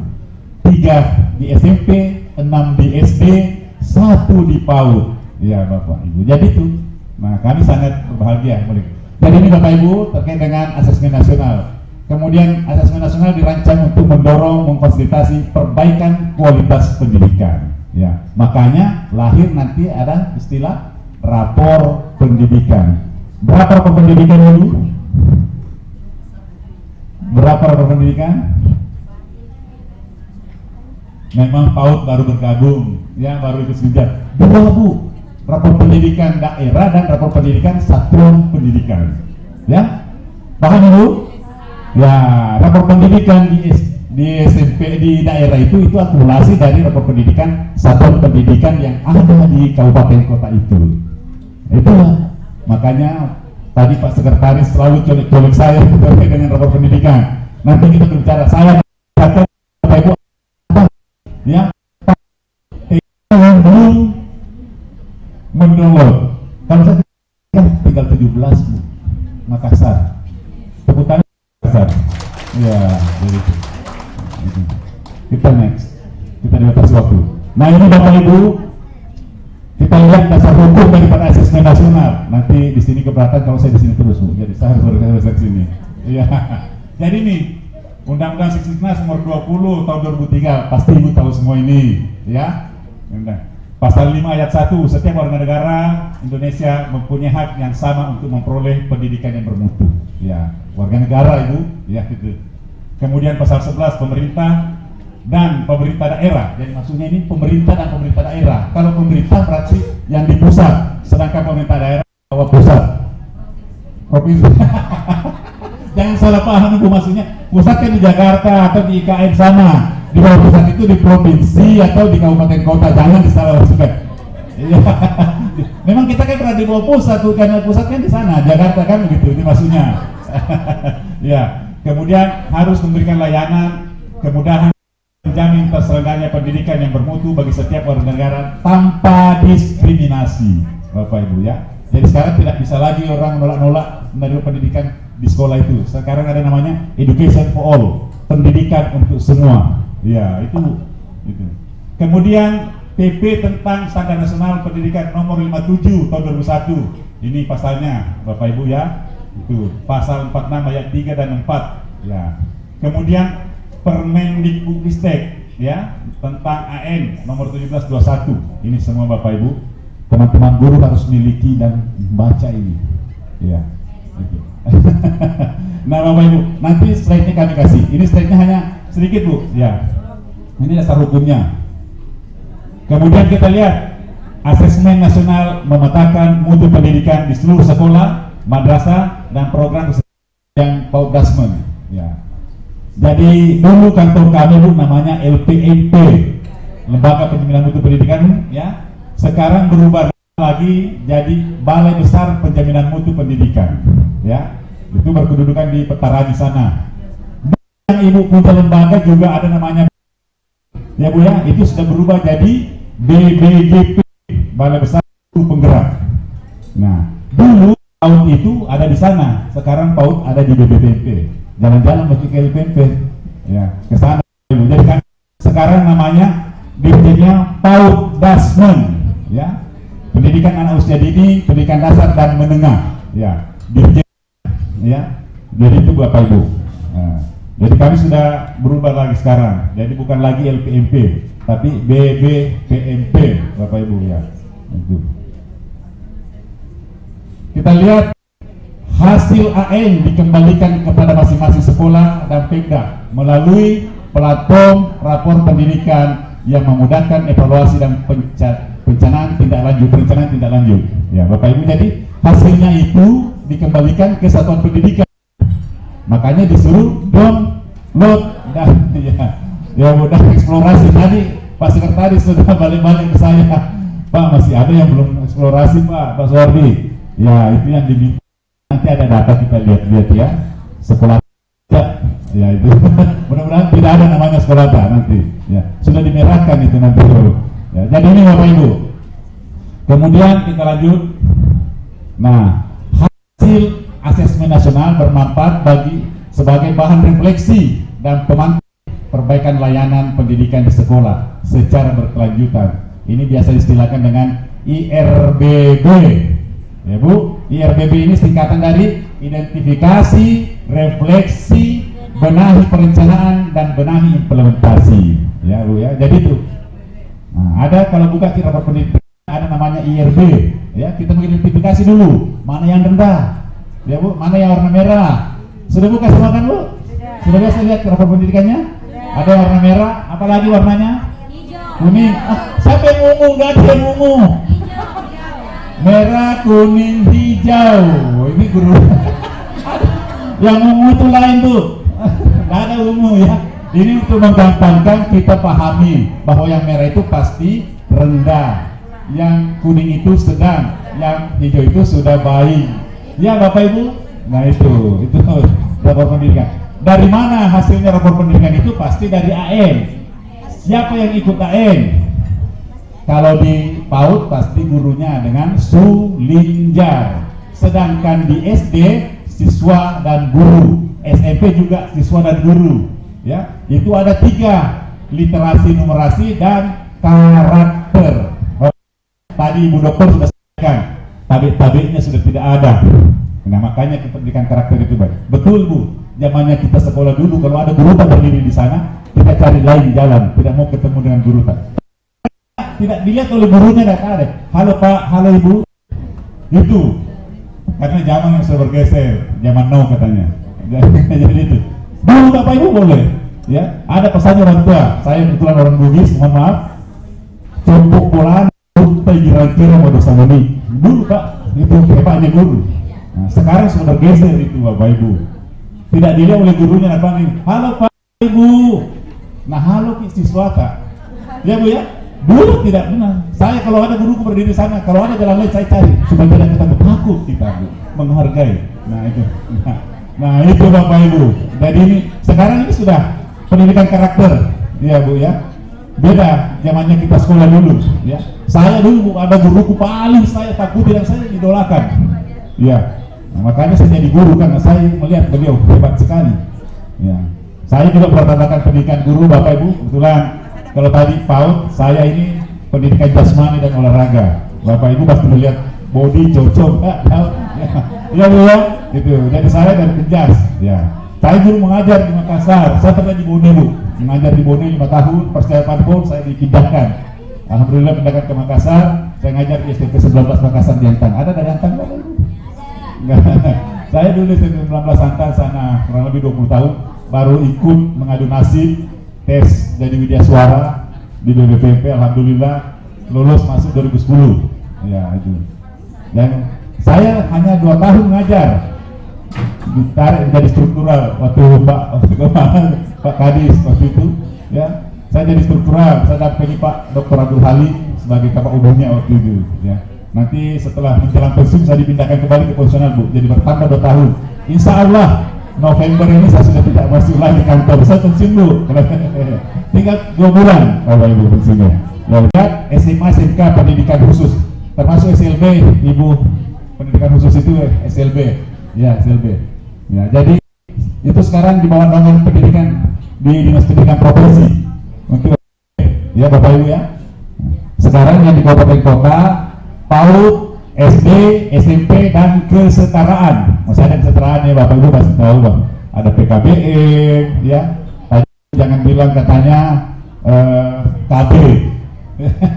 Kelompok bermain ya, kelompok bermain. Ya, saya juga biasa ke daerah Bu melihat itu kelompok bermain, kasihan mereka guru-guru kita di sana tidak digaji Bu. Padahal itu sudah dicanangkan di dana desa. Ya, kami pernah mengundang semua kepala-kepala Pemdes untuk hadir dan menggolkan supaya guru yang mengajar di kelompok bermain itu digaji oleh desa. Karena ada dananya di dana desa. Saya ketemu langsung dengan kepalanya Pemdes pemerintah desa itu. Ada Pak.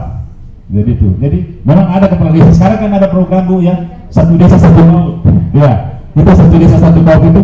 Tapi sayangnya di daerah-daerah itu kepala desa itu menganggap laut itu miliknya karena yang dia yang diberikan, sehingga yang mengajar itu sembarang anaknya saja yang tamat SMP disuruh ngajar itu karena katanya miliknya.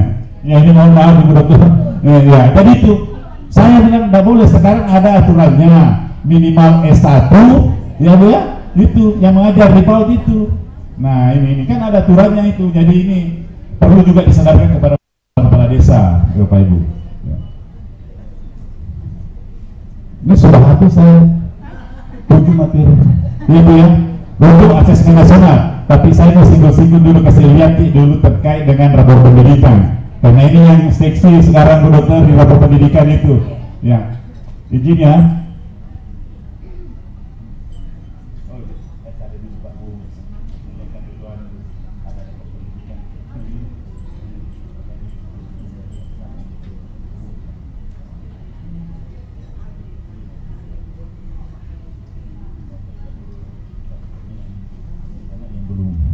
Ini sekolah yang belum mendownload.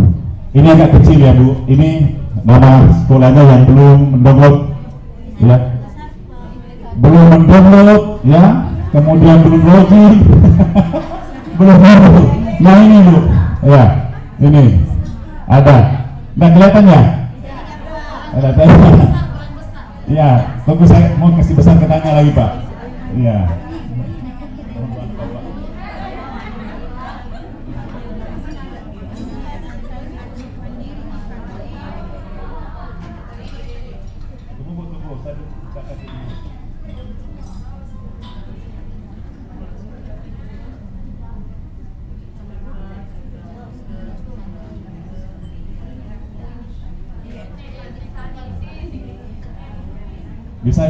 Bisa terlihat tapi terbaca susah ya Bu. Sudah. Ada nama Bapak? Pasti tidak ada di. Saya lihat tadi itu tinggal 17 Bu, tinggal 17 TK Makassar. Itu. Ini tadi saya dikirimi oleh Bu Dr. Endang. Ini Pak, kalau diimbau. Ya. Ini Pak ya. TK Kartini Dewi Umras Antang ini. Ibu yang dari Antang nih. Mana? Ini di Kabupaten Sumas ini banyak. Ya, itu. Itu yang belum itu. Ya. Minta tolong Pak, mau diturunkan ke dia. Dia mau lihat siapa tahu ada nama sekolahnya. Ada Bu? Ada yang Bapak Ibu Pak Ibu tahu? Nah ini yang belum mendownload, ya belum login, belum berapor pendidikan. Yang hadir di sini sudah semua kan? The best. Terima kasih Bapak Ibu. Ya, tinggal 17 sekolah Pak. Ya Pak.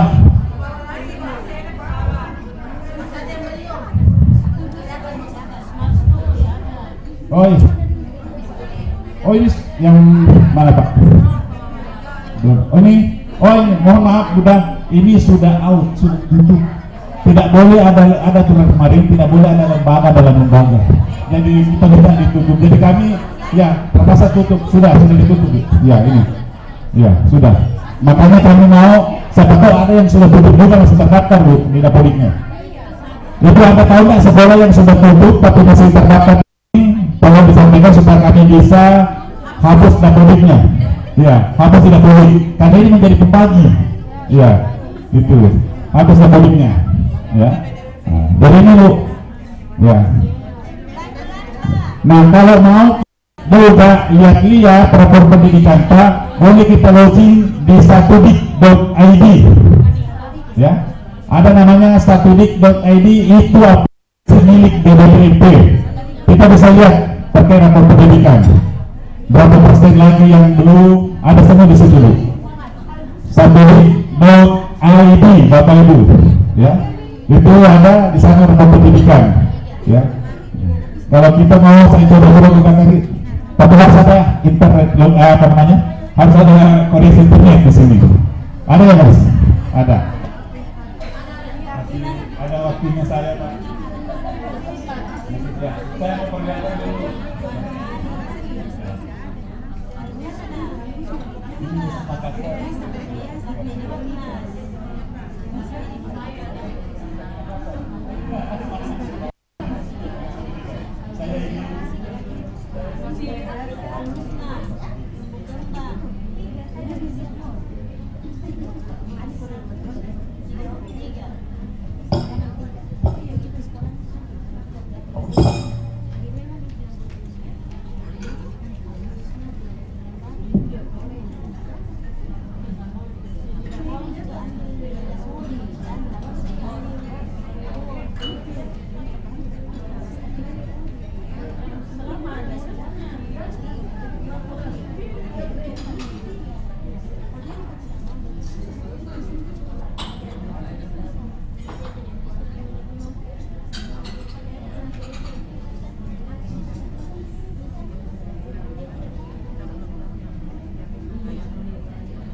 silakan Ibu Kurni administrasinya diselesaikan sambil dipasang.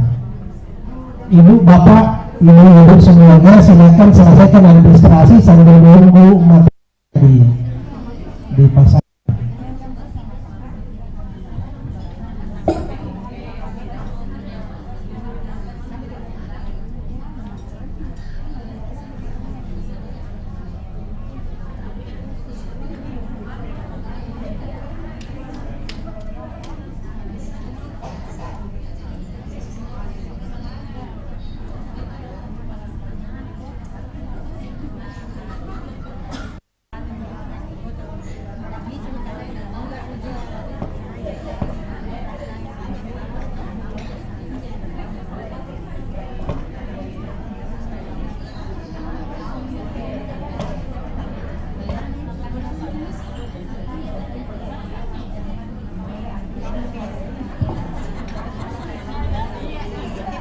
Mohon izin, ada 5 menit penyampaian. PGRI Kota Makassar telah kerjasama dengan Mega Reski dan beberapa pegawai swasta terkait RPL, rekursi pemberian masa lampau. Itu diperuntukkan bagi guru-guru yang S1 yang non pendidikan. Contoh, S1 TK bisa ikut di RPL dengan program hanya 2 semester. Contoh Ibu, ada yang sudah mengabdi 5 tahun ke atas, belum bisa ikut P3. Ketika ikut S1, apakah PGSD, apakah bahasa Inggris, bahasa Indonesia, tahun berikut bisa ikut 3K. Biayanya itu bisa diangsur berdasarkan MUkan PGRI dengan Mega Reski. Ada juga di UNM, tetapi tidak boleh dicicil, langsung cash. Jadi saya cari ke ibu guru yang bisa diangsur. September ini sudah mulai perkuliahan. Bagi yang masih muda, yang sudah 5 tahun ke atas, daripada kita menunggu 10 tahun tidak akan jadi PNSK. Jadi saya sampaikan di RPL hanya membantu guru-guru yang pindah jurusan. Bagaimana dengan Dapolita? Tetapi terdapat Dapolita di TK. Olehnya itu, yang mau hubungi saya 0853 catat 0853 97 69 40 14 0853 97 69 40 14. Kemudian kalau ada guru tak nama Suarman, ya.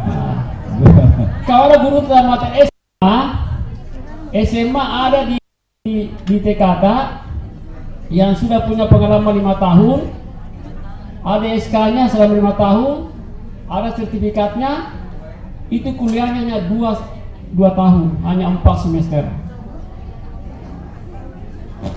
Ini TK belum sampai, tapi SD sudah kami sampaikan, kesempatan TK kami sampaikan dengan hormat. Bagi yang mau, siapkan ijazah S1-nya. Kalau ada yang kurang piagamnya, saya siapkan di PGRI DC Nurdin. Karena itu piagam menjadi hitungan. Semakin banyak piagam tak semester.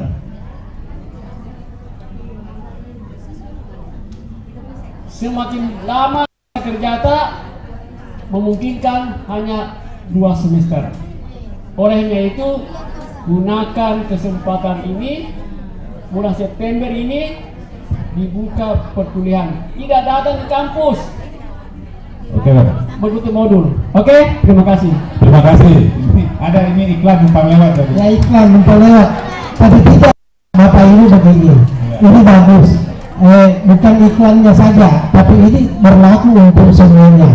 Ibu-ibu sekalian bisa diundang, bisa juga di tempatnya Pak Suarman. diklar ini bukan jadi itu. Terima kasih banyak. Silakan. Oke, jadi Bapak Ibu ini contoh rapor pendidikan Bapak Ibu yang kita sudah download sini, yang sudah login, sudah unduh. Ini kita lihat nama kabupaten kota. Kita lihat Makassar ya Bu ya.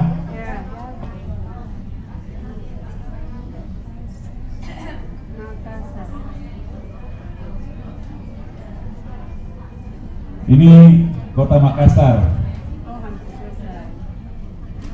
Sudah dari 14.000 Bapak Ibu 01 yang sudah login dan sudah 13.941 yang mengunduh.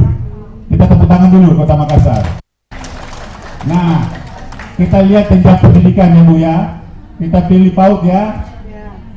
Jangan kaget Bu, gak apa-apa, bukan sekolahnya Ibu. Ini PAUD.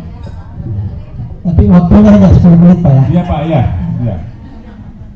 Nah, jadi ini Bapak Ibu, ini PAUD di Kota Makassar 9.377 ya Bu ya. Yang sudah login 9.326 ya. Dan yang sudah mengunduh 9.304. Ini PAUD ya. Sisa berapa Bu? 26 kurang berapa? 326 304 22 ya. Nah itu Bu. Jadi terima kasih semua Kota Makassar sudah berpartisipasi ya. Utamanya PAUD. Saya sebenarnya agak ragu-ragu karena PAUD kan baru 2020 ikut asesmen nasional. Jadi dia itu baru ada rapor pendidikannya tahun ini. Ya. Jadi dia belum bisa membandingkan dengan rapor pendidikan tahun lalu karena belum ada, Pak. Gitu. Jadi itu PAUD baru tahun ini tahun 2023 dia ikut Sulinjar namanya Bu, survei lingkungan belajar untuk rapor pendidikan. Karena tidak mungkin masa siswanya mau dites, nggak mungkin karena PAUD. Jadi gurunya yang ikut Sulinjar, survei lingkungan Bapak Ibu. Nah itu, jadi tepuk tangan sekali lagi untuk. Jadi saya kira ini Bapak. Terima kasih dan saya mohon maaf apabila ada yang tidak berkenan Bapak Ibu di hadapan Bapak Ibu, mohon maaf sekali lagi. Saya hanya penyampai ya berita ini. Mudah-mudahan Bapak Ibu nanti kita sama-sama memajukan PAUD di Kota Makassar. Terima kasih. Assalamualaikum warahmatullahi wabarakatuh. Tangan yang mulia untuk Pak Suwardi dari BP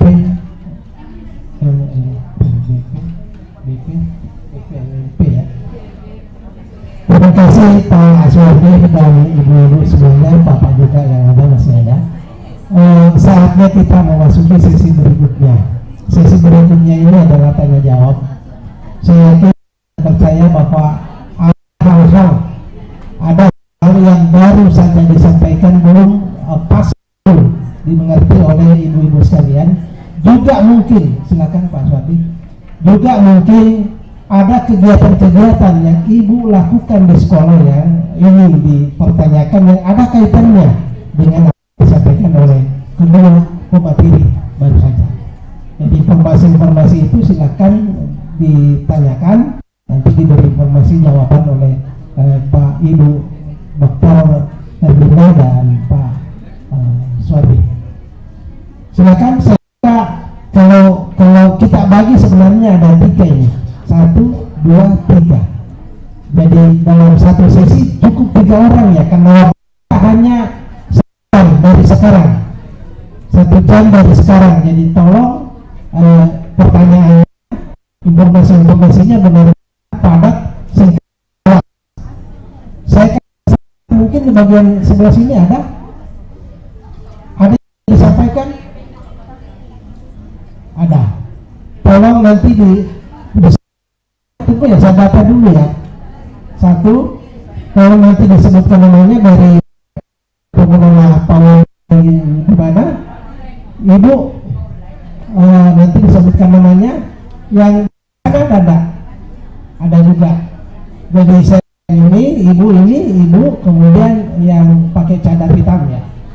Saya persilakan yang pertama dari sisi kiri, sisi kanan ya, dari sisi kiri saya. Baik, terima kasih ya. Sebelum lanjut tolong para pemateri, karena pertanyaan ini saya tidak bacakan lagi, tolong dicatat memang supaya tidak lama komunikasinya. Silakan. Assalamualaikum warahmatullahi wabarakatuh. Terima kasih. Perkenalkan, saya Tija dari TK Hang Tua, perwakilan pengelola Yayasan Hang Tua. Pertanyaan saya tidak terkait dengan materi tadi, tapi ada pertanyaan saya terkait dengan akreditasi tentang tersebut. Pertanyaan saya itu, apa kriteria akreditasi A, B, atau C? Mohon penjelasannya dulu. Karena terus terang ada kecil sedikit dengan akreditasi yang kami dapatkan.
Kegiatan belajar.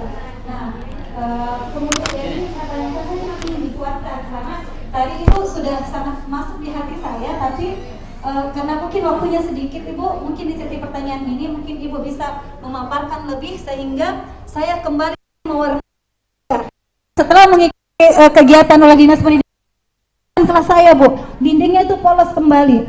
Nah, kemudian sekarang ini saya dapat lagi, saya butuh dikuatkan penguatan. Yang mana sebaiknya yang harus saya jalankan seperti itu. Ya, kemudian pertanyaan yang kedua untuk Bapak, Bapak, rapor pendidikan saya itu dikatakan saya tidak punya APE, tidak punya buku, padahal di sekolah saya banyak. Jadi di mana saya harus mengisi ini sehingga sesuai dengan keadaan sekolah saya. Terima kasih Bapak Ibu. Assalamualaikum warahmatullahi wabarakatuh. Baik, waalaikumsalam warahmatullahi wabarakatuh. Tiga penanya baru saja memberikan pertanyaannya atau informasinya. Sebelum saya serahkan kepada pemateri, ingin saya komentari, Bu, ya. Kapan wajib belajar 10 tahun dimulai? Ini sebenarnya harus dijawab oleh Sekretaris Dinas Pendidikan yang tadi, tapi beliau kebetulan sudah tidak ada. Program ini untuk yang saya ketahui ya. Program ini sudah hadir beberapa tahun yang lalu, namun realisasinya belum ini.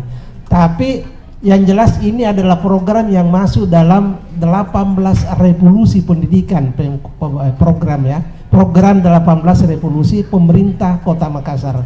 Kalau itu adalah program, ada artinya bahwa itu akan dilaksanakan. Kapan dimulainya? Seharusnya ya sudah dimulai dari sekarang, tapi mungkin secara bertahap oleh pemerintah kota akan memperlakukan itu. Yang jelas kalau dia adalah program lalu kemudian dikatakan bahwa wajib belajar 10 tahun, maka TK sudah termasuk di dalamnya, maka secara otomatis untuk masuk SD nantinya itu harus ijazah TK, harus memiliki ijazah TK. Itu sudah otomatis, itu sudah program, dan itu insya Allah akan dilaksanakan secara penuh, walaupun mungkin saat ini secara tahap. Jadi ini jawaban diplomasi aja saya berikan karena Pak Kadisnya sudah tidak ada, tapi yakin itu adalah program ya, program masuk dalam 18 revolusi pendidikan. Saya kira ini, dan saya persilahkan Ibu Dr. Herlina MPD untuk memberikan informasi. Terima kasih banyak Pak Moderator. Baik, pertanyaan dari Ibu Tija. Oke, baik, ini kegalauan beliau gitu. Kebetulan hadir di tempat saya di sekarang ini adalah Ibu Fronsina. Bu, berdiri dulu Bu Fronsina. Ya, beliau ini juga adalah anggota BAN. Untung dia hadir. Ya, beliau ini adalah anggota BAN, BAN PDM, dulu kan PAUD, sekarang kita sudah bergabung menjadi BAN PDM. Iya, Pak Dasman. Nah, sekarang sebenarnya instrumen sekarang ini sudah berubah gitu ya, Bu Fronsina. Instrumen kita sudah berubah, tetapi tahun ini masih digunakan, tahun depan sudah berubah. Untuk kemarin, Ibu, sebenarnya kriteria penilaian A, B, dan C itu kalau dilihat mekanismenya itu panjang ceritanya. Kita ada 8 standar. Ya, Ibu kan sudah buat 8 standar, mulai dari STTPA sampai kepada standar pembiayaan. Itu semua sudah ditata rapi oleh satuan pendidikan.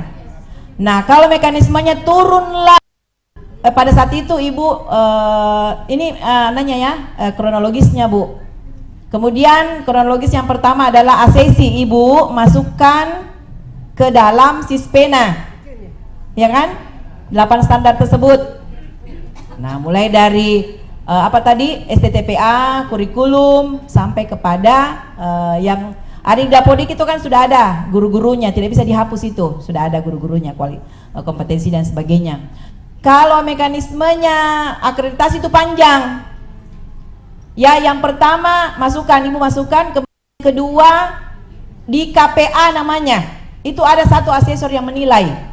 Ibu, asesor berdasarkan Ibu masukkan 8 standar itu ke dalam Sispena, aplikasi Sispena, dan ada satu asesor namanya asesor KPA. Mudah-mudahan saya tidak salah Bu Fronsina. Oke.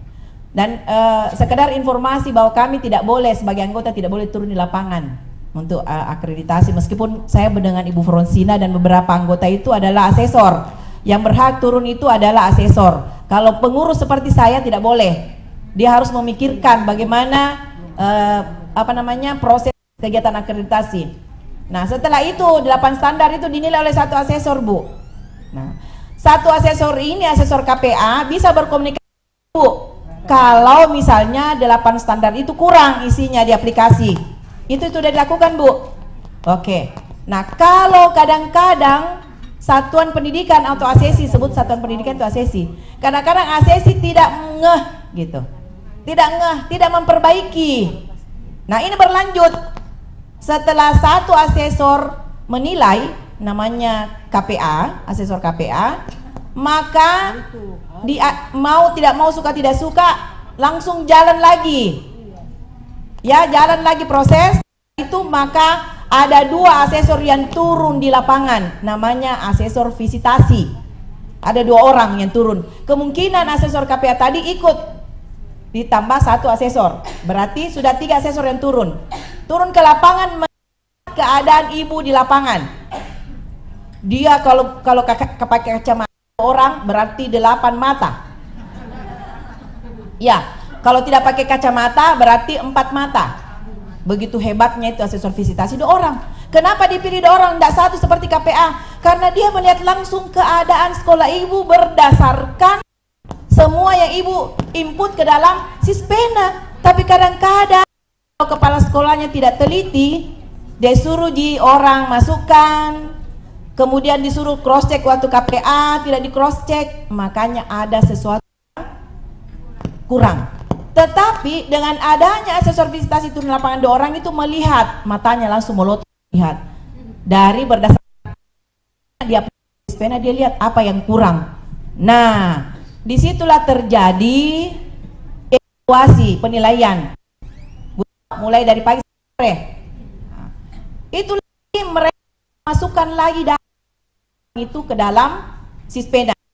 Ada data 3, datanya asesor A, asesor B dengan asesor kelompok. Maksudnya keputusan antara asesor A dan B itu didiskusikan.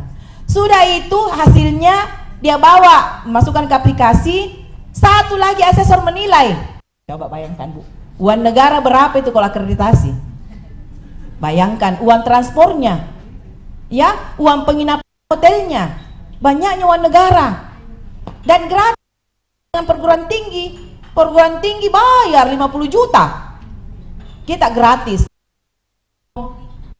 Tidak mau dinilai. Oke, sudah itu Bu, menentukan itu tanknya itu adalah asesor validasi. Dia tidak ke lapangan, tapi dia berdasarkan laporan dari 2 asesor tersebut. Dan dia bisa tengok juga dia asesor KPA. Dia memutuskan bahwa kurang. Ada yang kurang Bu, berdasarkan penilaian 1, 2, 4 asesor gitu, sehingga kriteria A, B, dan C itu dilihat dari nilai aplikasi. Jadi aplikasi yang menjawab itu. Kalau ada yang kurang berarti nilainya. Jadi bukan asesor yang menilai 10 tambah 10 bagi 2, enggak, tetapi aplikasi yang menilai. Jadi kalau ada indikator dari butir yang kurang, berarti itu menjadi penilaian ibu masuk kriteria A, B, atau C, atau TT. T tidak terakreditasi. Iya, itu biasa banyak sekali tuh TT tidak terakreditasi gitu, karena tidak lengkap gitu Bu ya. Iya. Dan itu Bu, kalau ada begitu kita kecewa, itu ada namanya banding. Ada banding. Banding itu diberikan waktu 1 bulan sejak keluarnya pengumuman.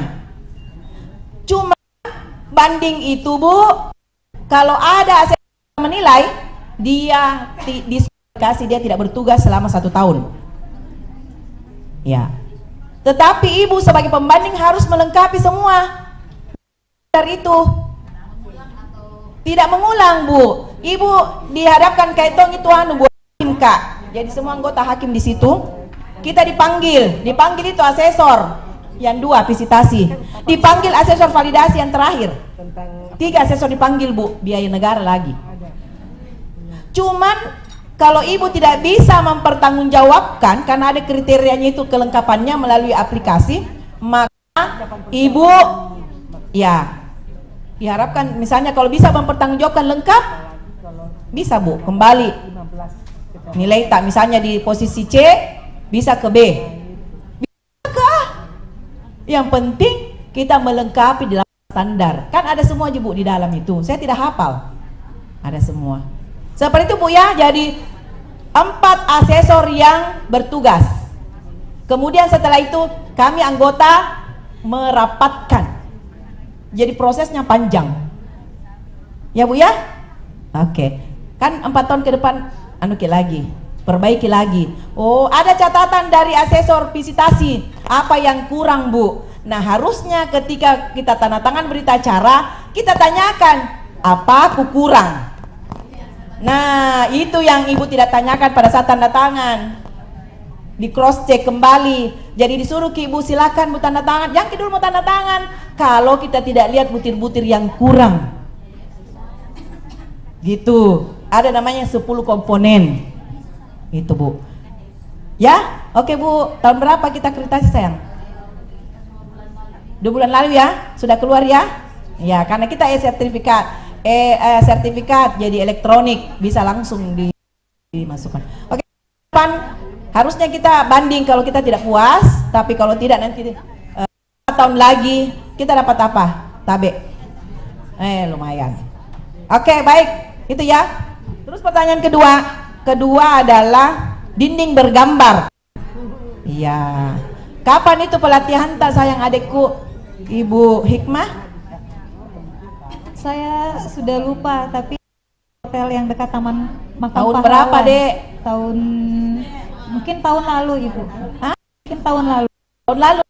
Oh, nangis karena tua. Oke, baik. Di Jepang, saya juga pernah ke Jepang. Ya. Tidak begitu-begitu amat, Ji, kalau Jepang melarang. Nah, ada teorinya, Bu, Montessori. Bu. Makanya saya kasih karena harus ada teori. Kalau ada yang mengatakan mana teorinya, saya tidak salahkan dia karena itu haknya. Mungkin suatu penelitian mengatakan seperti itu. Cross check sama Kiserma di Jepang banyak sekolah gambar-gambarnya. Itu relatif sebenarnya. Disuruh kita turun itu tidak berhak sebenarnya dia bicara begitu kalau dia pemateri. Tidak boleh begitu. Karena itu adalah apa namanya istilahnya ya? Itu kalau kurikulum merdeka, maunya sekolah, kebutuhannya sekolah. Dia mengatur sendiri. Kecuali pembelajaran harus kurikulum. Penataan itu tergantung kita, sayangku. Nah, coba lihat bagaimana membedakan rumah dengan sekolah TK, sekolah PAUD. Gambarnya, warnanya. Toh, apakah itu dilarang? Jangki chat itu Pagarta Bu Fronsina, Ibu Fronsina juga anggota BAN punya sekolah. Jangki chat gambar Pagarta itu Bu Fronsina. Bagaimana orang mau lihat nanti cari, pasti TK di situ. Itu Mi Bu. Dan lihat Ibu share di grup, ada Om Tante Google. Share di Om Tante Google. Bagaimana warna itu mempengaruhi aspek perkembangan kognitif seluruh aspek anak. Warna. Jangan jadi kalau ada sesuatu Bu, lihat teori. Itu kita disuruh sekolah. Jangan mengelola saja. Diperbaiki. Tadi itu sudah ada tawaran dari Bapak. Subhanallah. Yang dulunya teknik bisa jadi pendidikan. Sekolah lagi, silakan Bu. Supaya wawasan Ibu menjadi lebih baik. Saya kagum dengan Bapak tadi memberikan kesempatan. Subhanallah Bu. Karena sekarang perguruan tinggi negeri dan swasta sama Ji sekarang. Semua fasilitas yang ada di negeri sama Ji juga di swasta. PPG ada, RPL ada. Dikasih kesempatan. Silakan Ibu dan Bapak, bukan saya orang UNM saja. Silakan Ibu meningkatkan kompetensi sesuai dengan universitas, swasta dengan negeri sama. Ya, saya kagum sekali tadi itu Bapak memberikan penjelasan. Ada juga di UNM. Tetapi kalau di swasta bisa yang dekat, kenapa tidak? Silakan Bu. Untuk saya semata-mata apa? Peningkatan kompetensi itu yang paling utama. Itu, ya. Silakan Bu. Ayo silakan. Saya sangat kalau ada peluang begitu Bu, cepat Ki. Ada kemudahan apalagi Bapak di PGRI. Cepat Ki. Dewan Pendidikan cepat Ki. Rangkul itu. Ya. Itu barangkali Pak Di, nggak ada lagi Di, makasih Nak ya. Oke ya, pasang lagi kembali silakan. Oke, sekian, assalamualaikum warahmatullahi wabarakatuh. Moderator kembali moderator. Siap. Mohon maaf izin saya untuk memberikan tanggapan sedikit dari tadi wajib belajar 10 tahun itu. Oh iya, ada tadi. Oh iya. Ya. Ibu, minta saya anukan dulu ya. Waduh, gimana lagi?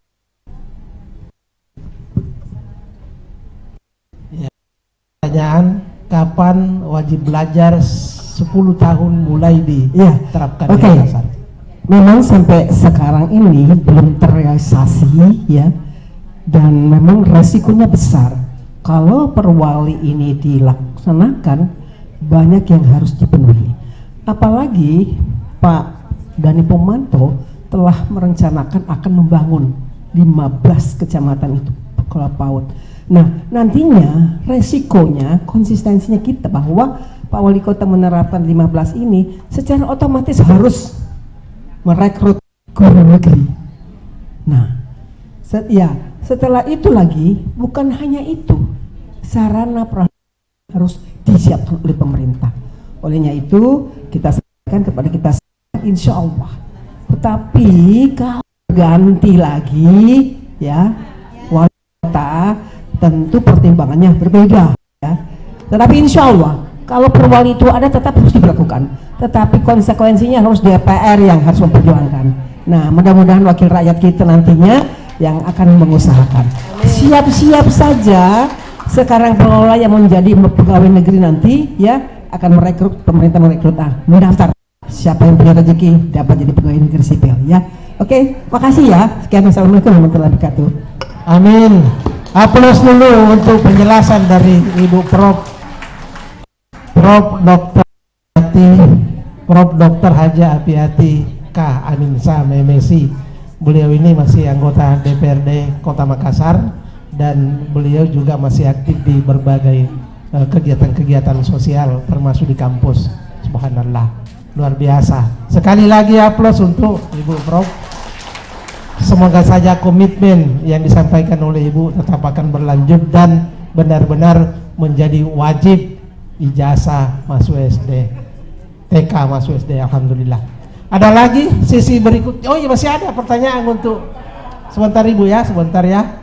Silakan yang bersiap-siap untuk bertanya, siap-siap pertanyaannya, nanti ada penjelasan lagi dari Pak Aswar. Terima kasih Pak selaku moderator. Ibu Hikmah ya. Pertanyaannya, rapor pendidikannya belum ada buku terbaca ya di rapor pendidikan. Padahal di sekolahnya Ibu sudah ada buku. Jadi ada buku dan APE, tapi di rapor pendidikan tidak ada APE, terbaca. Tidak ada buku. Jadi gini Bu, ya. Data yang di rapor pendidikan itu adalah hasil dari Sulinjar. Jadi pada saat ada yang luput dari situ, sehingga terbaca tidak ada bukunya. Makanya kalau kita mengisi pada saat Sulinjar, kita tidak boleh, teman-teman saya lihat ada yang santai-santai aja, dia lihat keadaan ya Bu ya. Ya, harusnya memang kita berada duduk bersama teman-teman kita itu. Kemudian Ibu juga tadi tanyakan bagaimana caranya memulihkan itu sesuai dengan itu. Nanti Sulinjar berikutnya. Ya Bu ya. Karena ini kan sudah lewat. Data sudah terkirim ke pusat, hasilnya sudah ada. Nah, makanya untuk memperbaiki kita pada saat Sulinjar yang akan datang 2024 kita benar-benar perbaiki, karena itu adalah potret sekolata. Nanti potret sekolata, rapor pendidikan itu merupakan potretnya sekolata. Jadi kalau kita mengisinya tidak sungguh-sungguh, tidak sesuai dengan apa, itu juga hasilnya pasti tidak begitu Bu ya. Jadi mohon maaf, awal-awal rapor pendidikan juga di dasar dan menengah juga begitu Bu, banyak yang ini. Dan sekarang lagi ada fenomena baru, banyak sekali khususnya di sekolah dasar dan sekolah menengah itu banyak yang sudah literasinya tinggi dan numerasinya tinggi. Setelah diturun tim dari pusat, dilihat ternyata tidak ada inovasi-inovasi untuk menaikkan ini. Dicurigailah kita pada saat siswanya literasi numerasi, gurunya ikut nimbrung. Nah itu karena ada konsekuensinya Bu. Kalau dia bagus, literasi numerasinya meningkat terus, akan diberi bos kinerja. Itu yang membuat itu. Jadi kita harus mengalir saja Bu, sesuai dengan apa yang ada. Jangan kita mengada-ada. Ini kan susah karena siswa kan. Kalau ibu-ibu kan di PAUD masih gurunya ya. Makanya saya masih yakin PAUD lebih murni ya. Kalau siswa kadang kan siswanya, jadi itu Bu. Makanya siswa kita baru penentuan siswa itu bukan sekolah yang tunjuk, tetapi memang langsung nama dari Dapodik Pak diambil. Itu kelas 4 dan 5 untuk SD, kelas 8 untuk SMP ya. Jadi itu. Jadi memang Bu, kalau sudah keluar rapor pendidikannya, nanti pada saat berikutnya kita perbaiki supaya bisa lebih meningkat lagi. Ya, karena itu ada kan namanya IRB, identifikasi, refleksi, dan benahi mana yang rendah kita perbaiki. Ya, diharapkan juga kami menyampaikan di forum ini, Bapak Ibu pengawas tak hadir pada saat kita bersama-sama. Hadir ya Bu ya? Ada pengawas tak? Ada, harus ada. Minta pengawas itu, pengawas. Kan ada juga pengawas PAUD kan Ibu ya? Ya itu harus hadir. Begitu juga di penyetaraan itu harus peniliknya hadir gitu untuk duduk bersama membahas itu rapor pendidikannya. Saya kira itu ada. Terima kasih. Saya kembalikan ke moderator. Baik, ibu-ibu sekalian dan bapak-bapak yang masih sempat hadir, dari sesi pertama kita cukup jelas. Namun mungkin masih ada yang lain dari. Saya buka sesi berikutnya. Ibu ini pertama, sebentar Ibu ya. Satu, kemudian dari sini sudah ada. Saya sebentar Ibu, mungkin kalau ada sesi ketiga Ibu, karena sudah pernah dari sini. Ada Ibu di belakang sana. Ini juga sudah ada pernah ya. Yang jelas yang dua dulu. Ada bapak-bapak satu. Saya senang kalau ada bapak satu. Jadi ini kemudian ini dan bapak terakhir. Jadi begini Bu ya, saya bagi waktu ya supaya pas dan jelas. Sekitar 20 menit kita masih bisa diskusi ya. Sekitar 20 menit karena saya persiapkan waktu untuk penutupan sekitar 15 dan 10 menit. Setelah itu kita tutup. Kemudian masih ada istirahat ya. Saya persilakan yang sudah pegang mic karena sudah mic-nya ada di sana. Silakan Ibu, sebut nama, jelas, singkat, sebut nama, silakan. Makasih. Bismillahirrahmanirrahim. Assalamualaikum warahmatullahi wabarakatuh. Terima kasih atas kesempatan yang telah diberikan kepada saya, Nurmala dari TK Asoka Makassar. Yang ingin saya tanyakan di sini dengan berbagi sedikit Pak terkait dengan rapor pendidikan. Alhamdulillah TK Asoka Makassar termasuk salah satu PSP angkatan 2 ya, alhamdulillah, dan sudah mengikuti Sulinjar dan melihat rapor pendidikan kami. Nah, kebetulan di tahun ini yang hasil rapor pendidikan kami yang masih sedang Pak, dan salah satu indikatornya di item-itemnya itu ada merah satu, itu mungkin Pak hasilnya sedang. Nah, kami mencoba identifikasi, kemudian bersama dengan guru merefleksi kenapa itu terjadi. Salah satunya adalah terkait dengan asesmen kami terhadap peserta didik.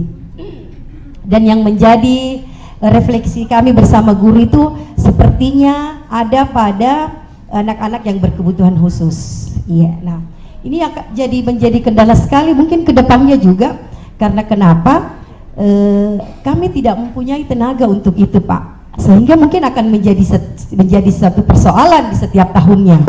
Nah, di dua kegiatan yang telah dilaksanakan kota juga sudah kami sampaikan, rekan kami juga sudah sampaikan bahwa sebaiknya Dewan Pendidikan, kemudian BBPMP sebagai penjamin mutu pendidikan itu membantu kami dalam hal ini menyiapkan guru-guru tersebut, karena terus terang yayasan mungkin sudah kami sampaikan ke yayasan mau menyiapkan tenaga dan tentunya mengeluarkan sedikit mengeluarkan biaya untuk itu, namun kendalanya mungkin itu tidak setiap tahunnya guru tersebut kita tidak pakai. Karena kenapa? Karena setiap tahunnya kadang banyak kadang sedikit, tetapi pasti ada. Kalau di sekolah saya Bu, itu pasti ada dan kita tidak boleh menolak. Dan itu juga menjadi kesyukuran bagi kami, anugerah bagi kami, karena kenapa? Melalui anak-anak tersebut kami belajar bahwa mungkin indikator keberhasilan seorang guru itu ketika ada progres pada anak berkebutuhan khusus tersebut. Kalau mungkin anak normal itu anugerah juga sebenarnya, tapi tidak sesulit ketika anak berkebutuhan khusus, dan sangat menjadi satu kesyukuran ketika testimoni orang tua yang berkebutuhan khusus itu merasakan sekali manfaatnya terhadap apa yang telah kami berikan kepada anak-anak. Nah, mungkin hanya sekedar saran, semoga rapor pendidikan kami itu tidak kuning terus, bahkan merah, itu akan menjadi sangat bagus ketika mungkin Dewan Pendidikan Kota Makassar, kemudian BBPMP Dinas Pendidikan ini mencoba membantu kami mencari solusi dari anak kebutuhan khusus ini. Terima kasih. Assalamualaikum warahmatullahi wabarakatuh. Waalaikumsalam warahmatullahi wabarakatuh. Wah, diantar sendiri. Ya, terima kasih. Assalamualaikum warahmatullahi wabarakatuh. Saya Ibu Nurni dari TK Islam Kolbin Salim, Kecamatan Panakukang. Menarik apa yang disampaikan, apa yang kita ikuti hari ini ya, sarasehan penguatan program wajib belajar. Dan saya ingin merespon apa yang sudah disampaikan oleh Ibu Doktor, Ibu Prof, bahwa ya program wajib belajar 10 tahun ini harus memang menjadi perhatian kita semua. Benar apa yang disampaikan tadi bahwa ini wacana sudah beberapa tahun sebelumnya ya, tapi sampai sekarang itu ternyata dalam penerimaan murid SD itu masih juga banyak yang anak usia dini. Kalau menurut saya mungkin ini harus ada kolaborasi dan penguatan ya, dukungan, bukan hanya tapi juga yang ada di sini. Dan dukungan itu harus datang dari masyarakat, dan ini harus terjadi kolaborasi. Yang lihat sepanjang sampai saat ini bahwa wacana wajib belajar 10 tahun terus didengungkan, dan saya berharap bisa mengawal ini ya. Mungkin orang di DPR ya, atau pejabat pendidikan, Dewan Pendidikan dan sebagainya. Tapi kami juga pengelola ini harus dilibatkan untuk mengawal ini, dan harus ada program yang bisa sampai kepada masyarakat. Bagaimana menyampaikan wajib belajar 10 tahun ini sampai kepada masyarakat, karena yang selama ini terjadi hanya pada tingkatan menengah.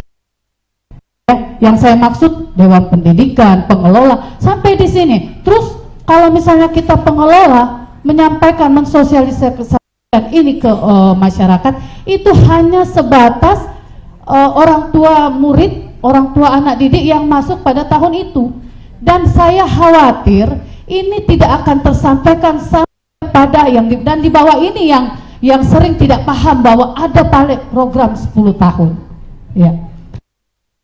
Masyarakat ekonomi menengah ke bawah, terutama yang terbatas ya, itu tidak paham bahwa ini 10 tahun kendala biaya aturan oleh pemerintah wali kota misalnya.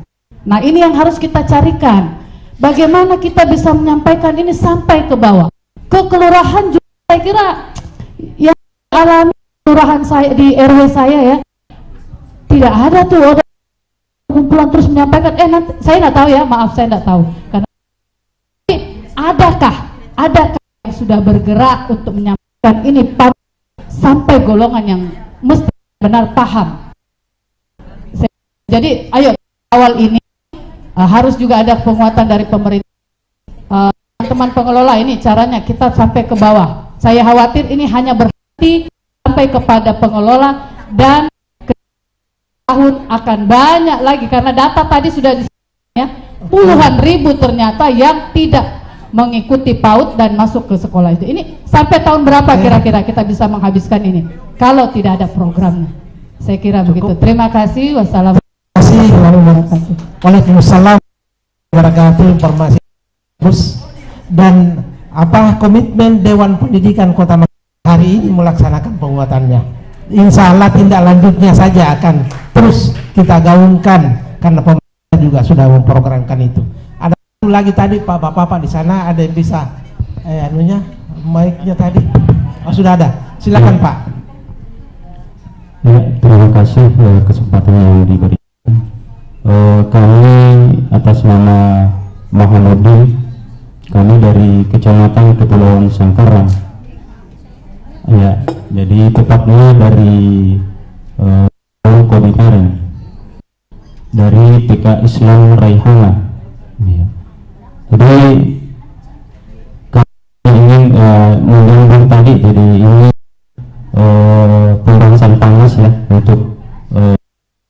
kali ini ada 10 tahun. Nah, jadi tentunya kita memahami semuanya bahwasanya pendidikan adalah yang menjadi keharusan, dan tentunya penyebab dari mungkin tidak terjadinya pendidikan ini adalah sangat kompleks. Jadi terkhusus di sekolah kami di Pulau Kodingaring, ya, ini menjadi sebuah sorotan yang sangat penting, ya, terkhusus di daerah kami Pulau Kodingaring, termasuk tadi pembicara sebelumnya atau penanya sebelumnya bahwasanya masih banyak anak-anak yang tidak melalui PAUD kemudian masuk di ya, termasuk di daerah kami, dan itu tentunya sangat kompleks penyebabnya.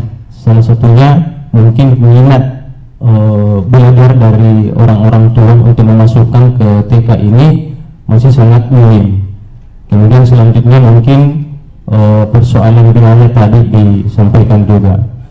Ya, jadi kami hanya ingin mengusulkan, ya, bagaimana ini di SD, ya, ada kerjasama yang tentunya tadi ada juga bisikan dari teman bahwasanya ternyata di Dapodik SD itu belum ada persyaratan mengenai ijazah TK untuk memasukkan anaknya di SD. Makanya ini sangat gampang untuk diterobos.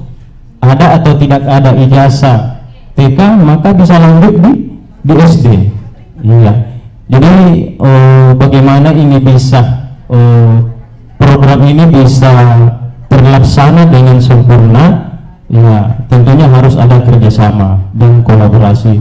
Salah satunya adalah bagaimana memasukkan persyaratan di Dapodik SD itu, ya, ijazah TK, ijazah PAUD. Saya kira itu dari kami. Ya, terima kasih kesempatan yang diberikan. Assalamualaikum warahmatullahi wabarakatuh. Waalaikumsalam warahmatullahi wabarakatuh. Luar biasa juga dari Sangkaran, dari Kodingaring, Bapak. Jadi sebagai informasi saja ini akan berlanjut.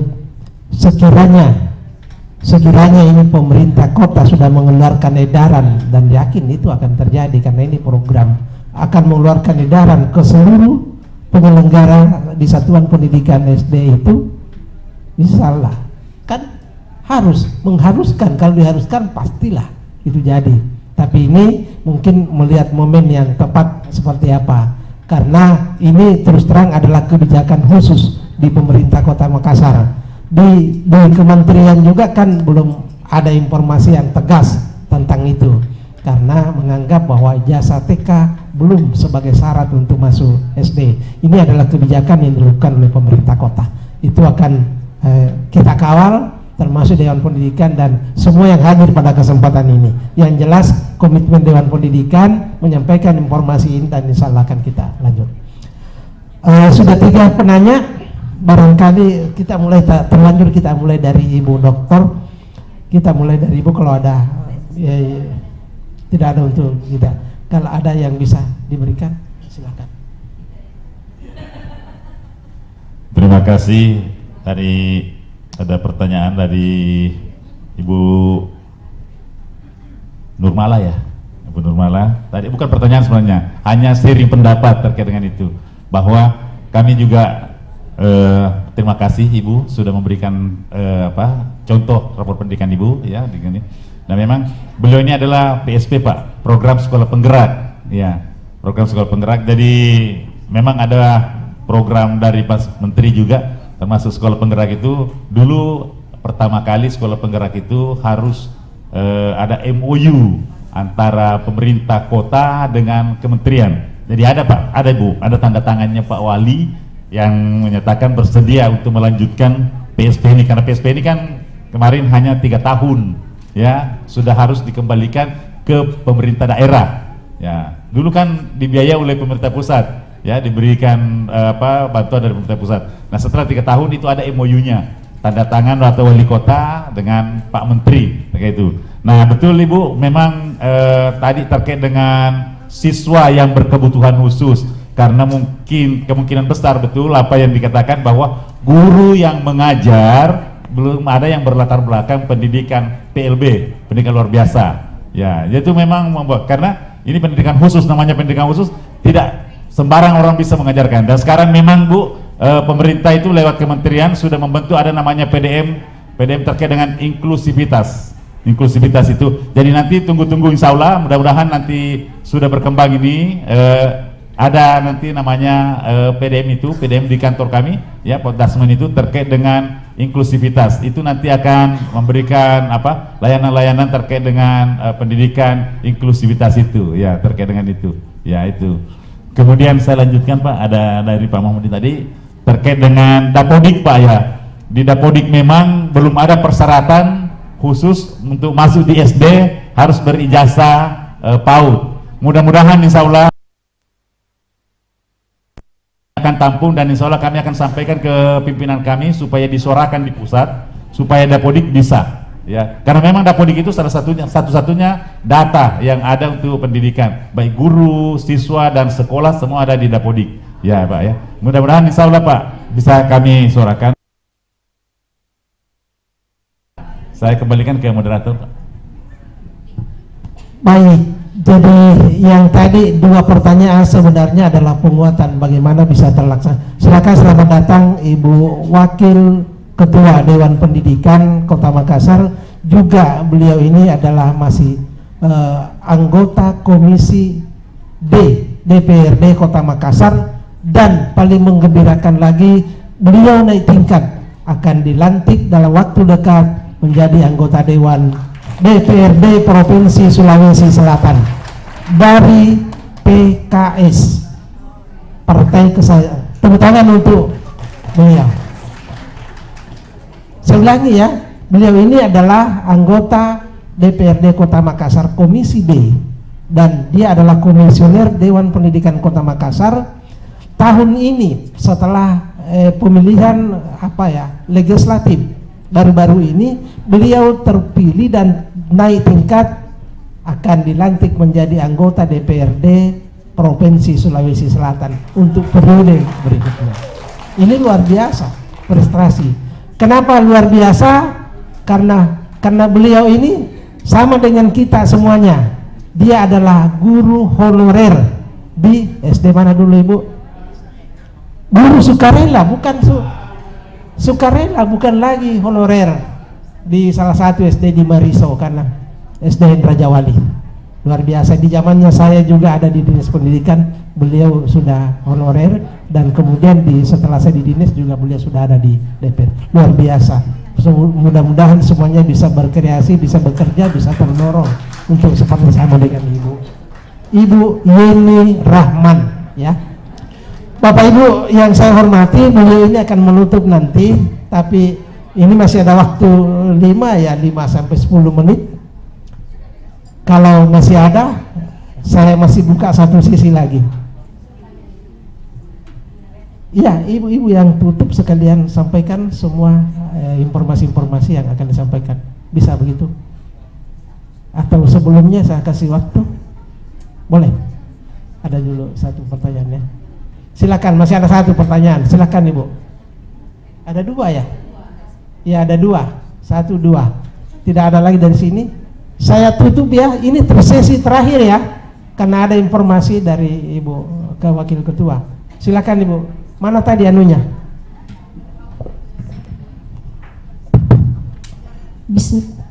Ya, yang ini dulu Ibu ya. Iya. Nama, jelas, singkat.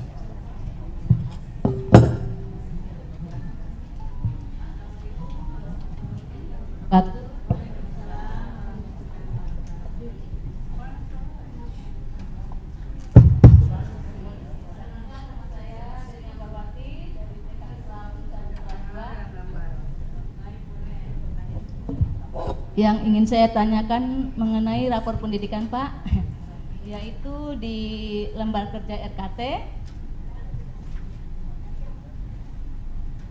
yaitu ada identifikasi akar masalah dan dibenahi. 90% kami baru-baru pertemuan PKG, PAUD itu belum mengisi. kami disatukan sudah mengisi rapor pendidikan ini sekarang, atau kan ini sudah lewat Pak, atau diisi, atau nanti yang akan datang bulan September itu kita isi yang terbarunya, iya, karena pengawas suruh mengisi yang lalu ini, karena kan sudah lewat ya Pak ya. Nanti Sulinjar lagi, kalau nggak salah tanggal 25 September akan rilis lagi. Ya, terima kasih, itu saja Pak. Terima kasih. Wassalamualaikum warahmatullahi wabarakatuh. Ya baik, silakan yang berikutnya. Iya, terima kasih. Bismillahirrahmanirrahim. Nama saya Asmoma Alwis dari TK Tunas Muda. Yang mau tanyakan, bukan menanyakan, sering pendapat saja. Ini ada beberapa kami di lapangan, saya pengelola PAUD, punya masalah itu di lapangan tentang penerimaan SD penerimaan di SD. Ada aplikasi, pernah saya ditelepon sama orang SD bahwa anaknya ibu sudah tamat di TK, tapi dia tidak ambil ijazah. Ini ijazah, saya bilang di PAUD itu tidak ada ijazah, yang itu ada SKTB, surat keterangan tamat belajar.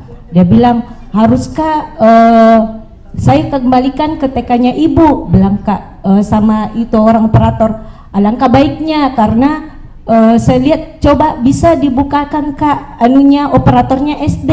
Bilang ada di sini non PAUD dengan PAUD. Jadi kalau misalnya dia tidak menyelesaikan ibu, dia masuk di non PAUD, dia begitu. Saya bilang, setauku itu memang pemerintah sudah dianjurkan harus melalui PAUD. Tapi kalau persepsi mulai dari awal ini, dari awal sampai sekarang, saya cross check untuk diri sendiri, apakah saya tidak viral begitu. Adakah ijazah untuk taman kanak-kanak? Terus terang saya Pak bilang, jauh-jauhku saya sampai S2, masa sampai muka lagi kapan ini S3 kayak Prof. Dr. Erlina. Bilang ada ijazah Kak di SD. Saya begitu dari sini, dari tadi duduk, adakah ijazah? Setauku tidak. Karena dari awal pembicaraan selalu bilang ijazah, jadi saya timbul pertanyaan itu ingat di SD. Jadi alangkah baiknya misalnya diterapkan itu wajib di TK karena sudah masuk 10 tahun, di TK 1, di SD 6 tahun, 3 di SMP jadi pas 10, jadi ikut di TK berarti harusnya memang ya, berarti harus di aplikasinya itu SD harus sinkron dengan yang ini kita bicarakan untuk kedepannya. Jangan sampai kita berkoar-koar, nah di SD itu mau terima anak yang tidak PAUD gitu. Yang ini lagi, apakah yang itu pengucapan istilah kayak ijazah untuk TK, saya bilang sama teman-teman, adakah ataukah saya yang kurang update atau bagaimana? Adakah ijazah di TK? Setauku STTB, surat keterangan tamat belajar. Demikian saja, makasih. Assalamualaikum warahmatullahi wabarakatuh. Iya, jadi ijazah di TK belum ada ya. Nanti kalau dia akan lanjut dan dibutuhkan ijazah, maka TK juga harus mengeluarkan ijazah. Kalau itu diperlukan, tapi ini tergantung dari regulasi yang akan dibuat oleh pemerintah kota. Begitu. Kalau sekarang ini belum begitu. Silakan Pak Suwardi.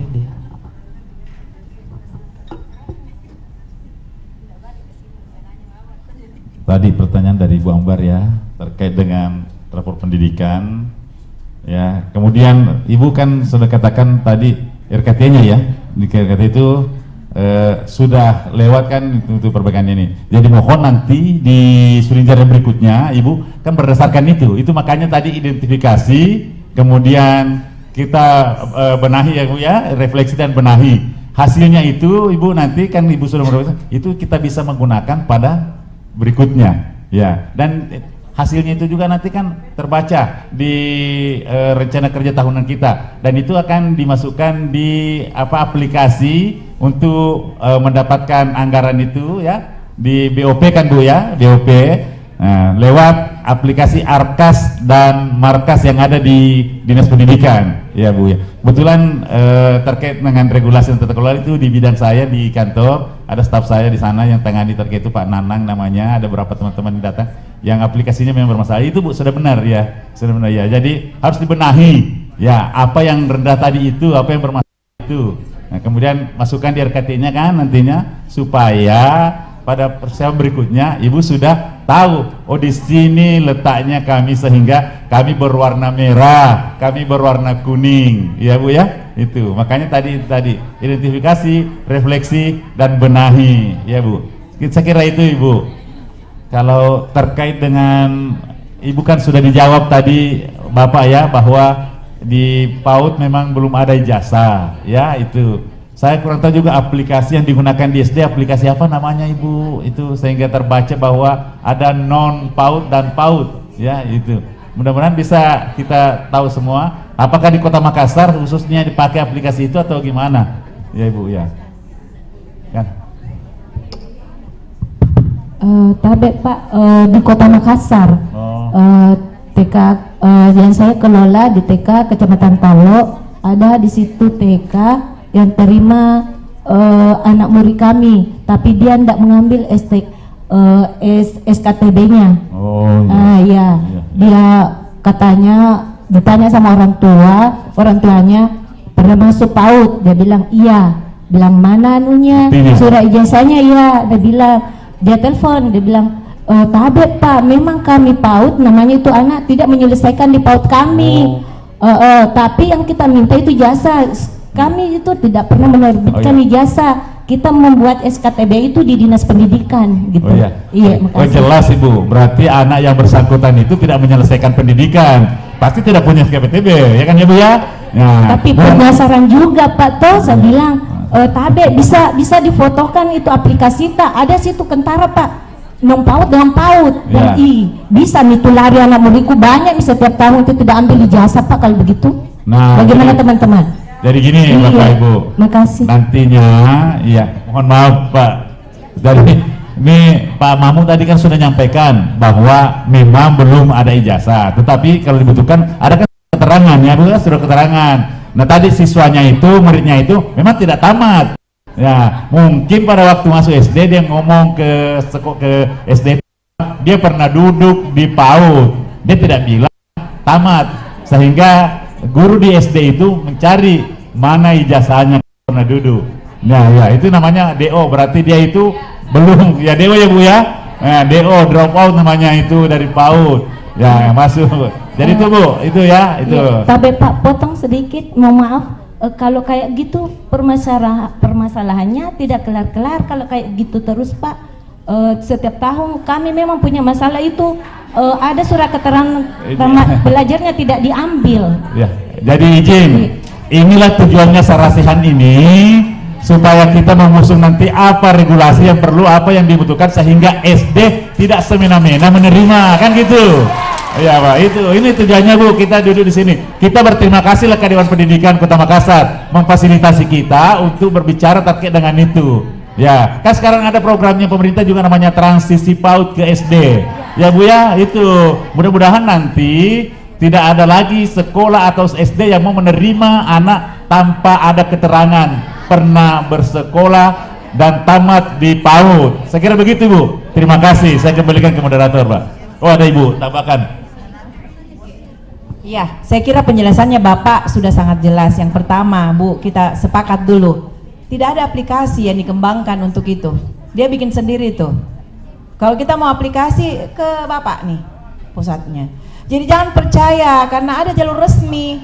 Tidak ada itu. Saya selama berapa tahun saya jadi guru taman kanak-kanak, baru beralih ke perguruan tinggi, itu tidak ada itu, tidak ada. Dan saya tahu, saya berkecimpung di kementerian, tidak ada.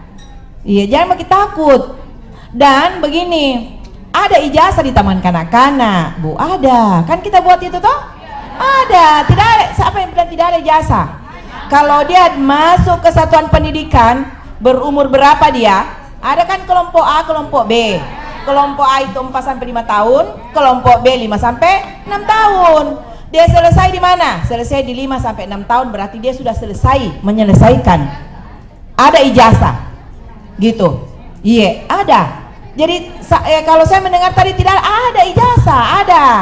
Nah, kalau itu diberdayakan di SD, tanyakan Bu, tanyakan di SD, kenapa ada aplikasi? Mana itu buktinya? Nggak ada itu aplikasi. Iya, saya kira itu saja barangkali mengklarifikasi supaya kita tidak bingung di lapangan. Iya, saya kira sekian. Assalamualaikum warahmatullahi wabarakatuh. Waalaikumsalam warahmatullahi wabarakatuh. Ada dua versi, tidak ada ijazah dan ada ijazah. Yang satu mengatakan hanya STTB, yang satu mengatakan ijazah. Kalau dia mengikuti jenjang 3 tahun, 4 tahun, 4 tahun, 5 tahun, itu artinya keluar itu adalah ijazah. Apakah STTB bisa berarti ijazah? Nanti tergantung regulasinya yang dibuat oleh pemerintah kota.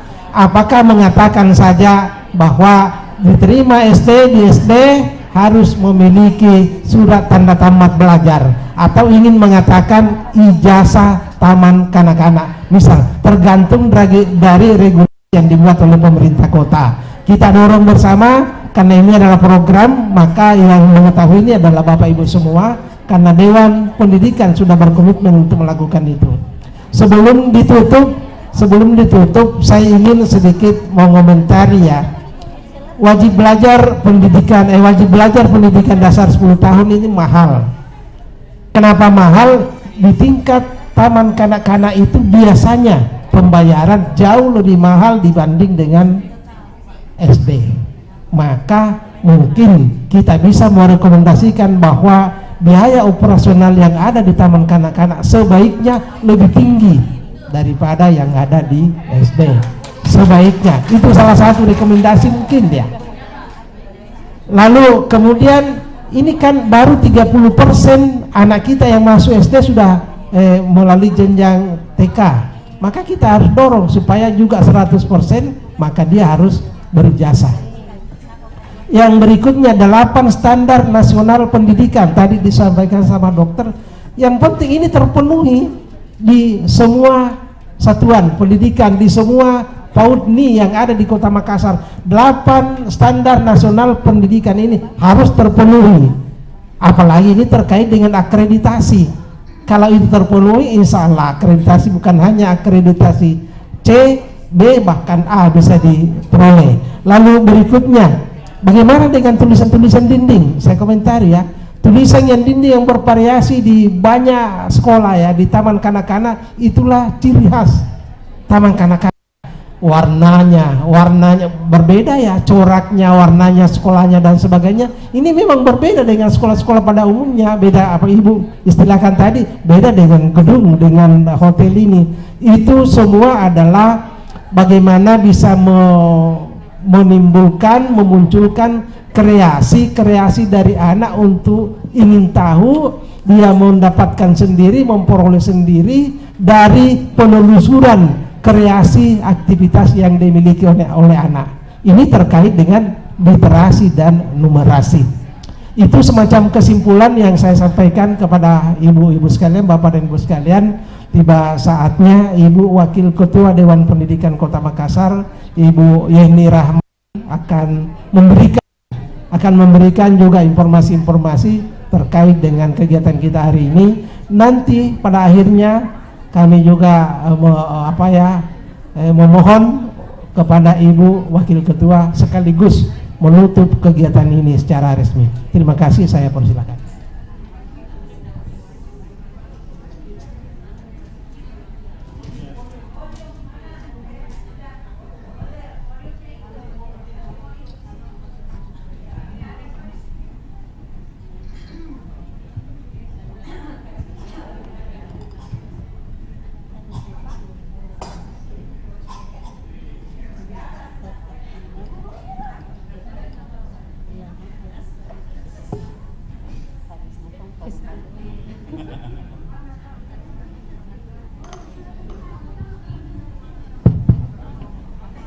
Bismillahirrahmanirrahim. Yang terhormat kedua pemateri kita yang sempat hadir pada hari ini, terima kasih atas kehadirannya. Yang terhormat teman-teman komisioner Dewan Pendidikan Kota Makassar yang tidak bisa kami sebutkan satu persatu, yang terhormat teman-teman guru maupun yayasan yang hadir pada kesempatan hari ini. Assalamualaikum warahmatullahi wabarakatuh. Syukur alhamdulillah senantiasa kita panjatkan kehadirat Allah Subhanahu wa taala karena pada kesempatan hari ini kita bisa berkumpul dalam rangka sarasehan yang dilaksanakan oleh teman-teman Dewan Pendidikan Kota Makassar. Tak lupa pula kita mengirimkan salam dan salawat atas junjungan Nabiullah Muhammad SAW beserta keluarga, sahabat-sahabatnya dan orang-orang yang istiqomah di jalan Allah. Pertama-tama tentu saja kegiatan kali ini kalau tidak salah sudah kedua kalinya kita bertemu sama teman-teman PAUD. Saya lupa ini yang ketua IGTKI. Nggak ada. Saya sempat diskusi sama beliau dan saya merasa itu adalah hutang saya yang belum terbayarkan. Kami sempat WA untuk bagaimana ada support dari kami di DPRD Kota Makassar untuk memberikan dana hibah, namun sampai akhir masa jabatan saya tidak ada ruang untuk itu.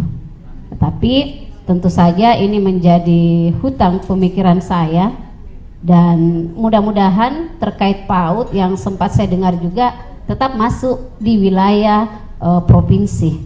Tapi izinkan saya pastinya harus belajar dulu, karena tidak mungkin saya masuk langsung saya paham seutuhnya seperti itu. Dan ada yang menarik ketika saya mendatangi teman yang calon wali kota yang tidak sempat kami menangkan, beliau sangat peduli terkait PAUD. Sampai kalau dia bicara PAUD dia kayak berkaca-kaca, memberikan titipan besar pada saya dan saya rasa juga agak-agak berat di pundak saya. Yang sempat dan di beberapa pertemuan itu terus dia jelaskan pada saya bahwa PAUD harus terperhatikan, bukan karena kita hadir ya pada saat ini, bukan, dan ini juga sudah lewat nih masa kampanye, bukan untuk juga pencitraan seperti itu, tetapi hal yang memang harus kita pahami dan beberapa dari kita tentu memang pahami bahwa masa keemasan anak-anak itu memang di usia PAUD. Kalau kita berbicara tentang idealis dan ekstrim, harusnya guru-guru PAUD itu bukan guru-guru biasa. Karena kita langsung bersentuhan sama anak-anak, ini terkait dengan psikologi anak. Ya kalau idealnya harusnya guru PAUD itu minimal anak psikolog gitu.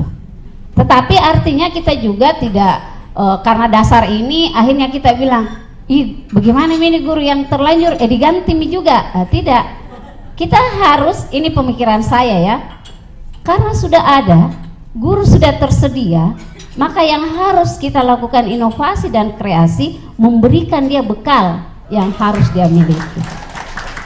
Ini minta maaf, saya juga selama 10 tahun di DPRD dan 5 tahun di Komisi D, saya merasa belum memberi arti banyak untuk PAUD karena memang saya baru belajar. Kalau SD SMP itu sudah tuntas, pusing itu Pak Kadis. Kalau saya bicara SD SMP ada masalah pasti saya telepon, tidak ada urusan.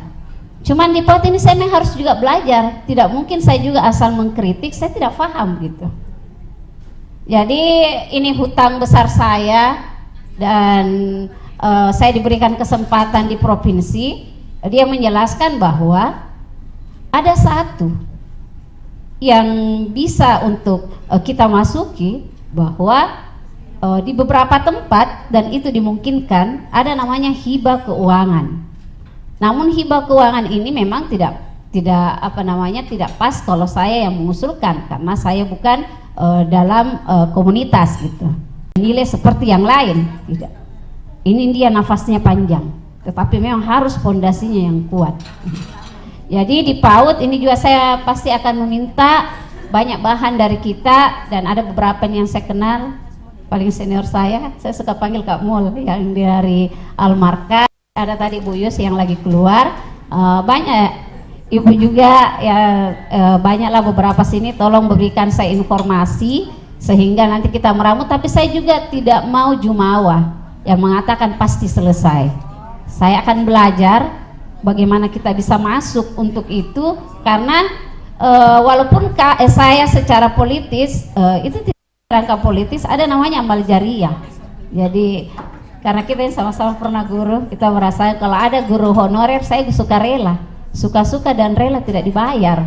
Kalau kita adalah sah, tapi bukan itu yang kita cari, karena ketika kita membuat satu kebaikan di satu tempat, maka Allah akan menggantikan di tempat yang lain.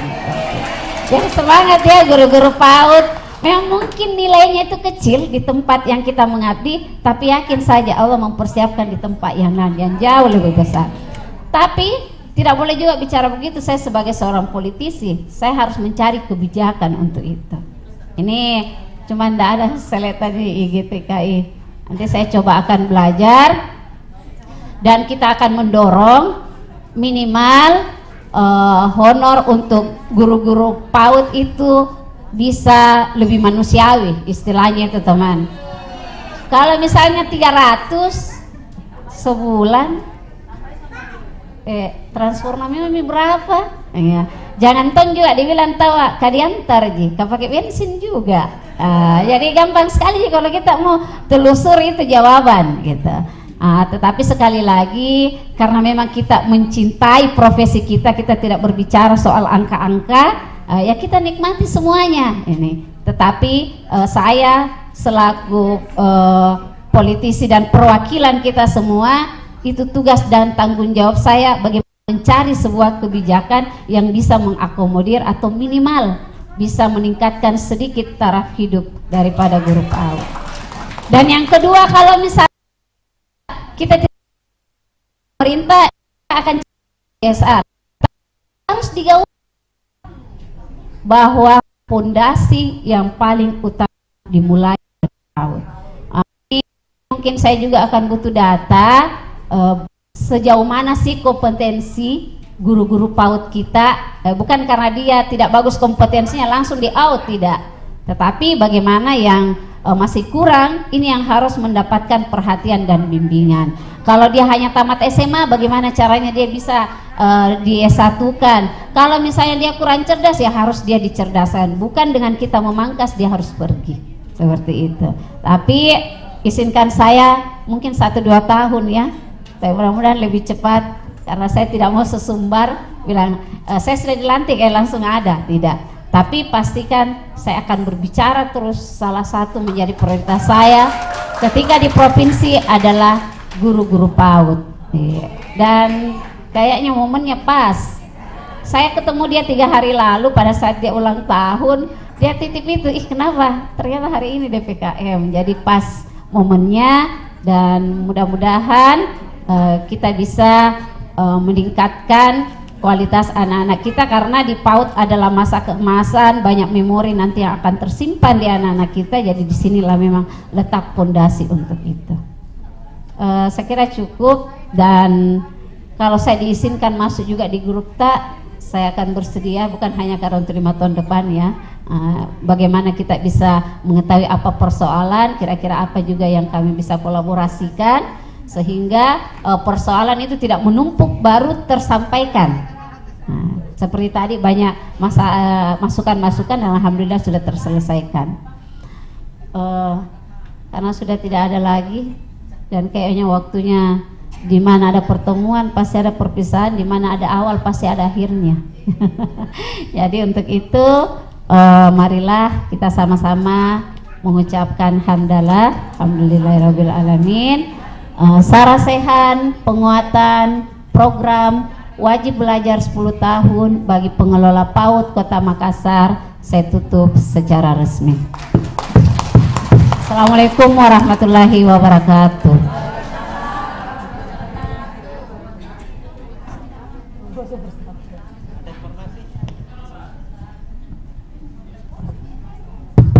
Sebelum kita bubar, mungkin foto bersama dulu narasumber dan audiens. Kita di depan sini, Pak.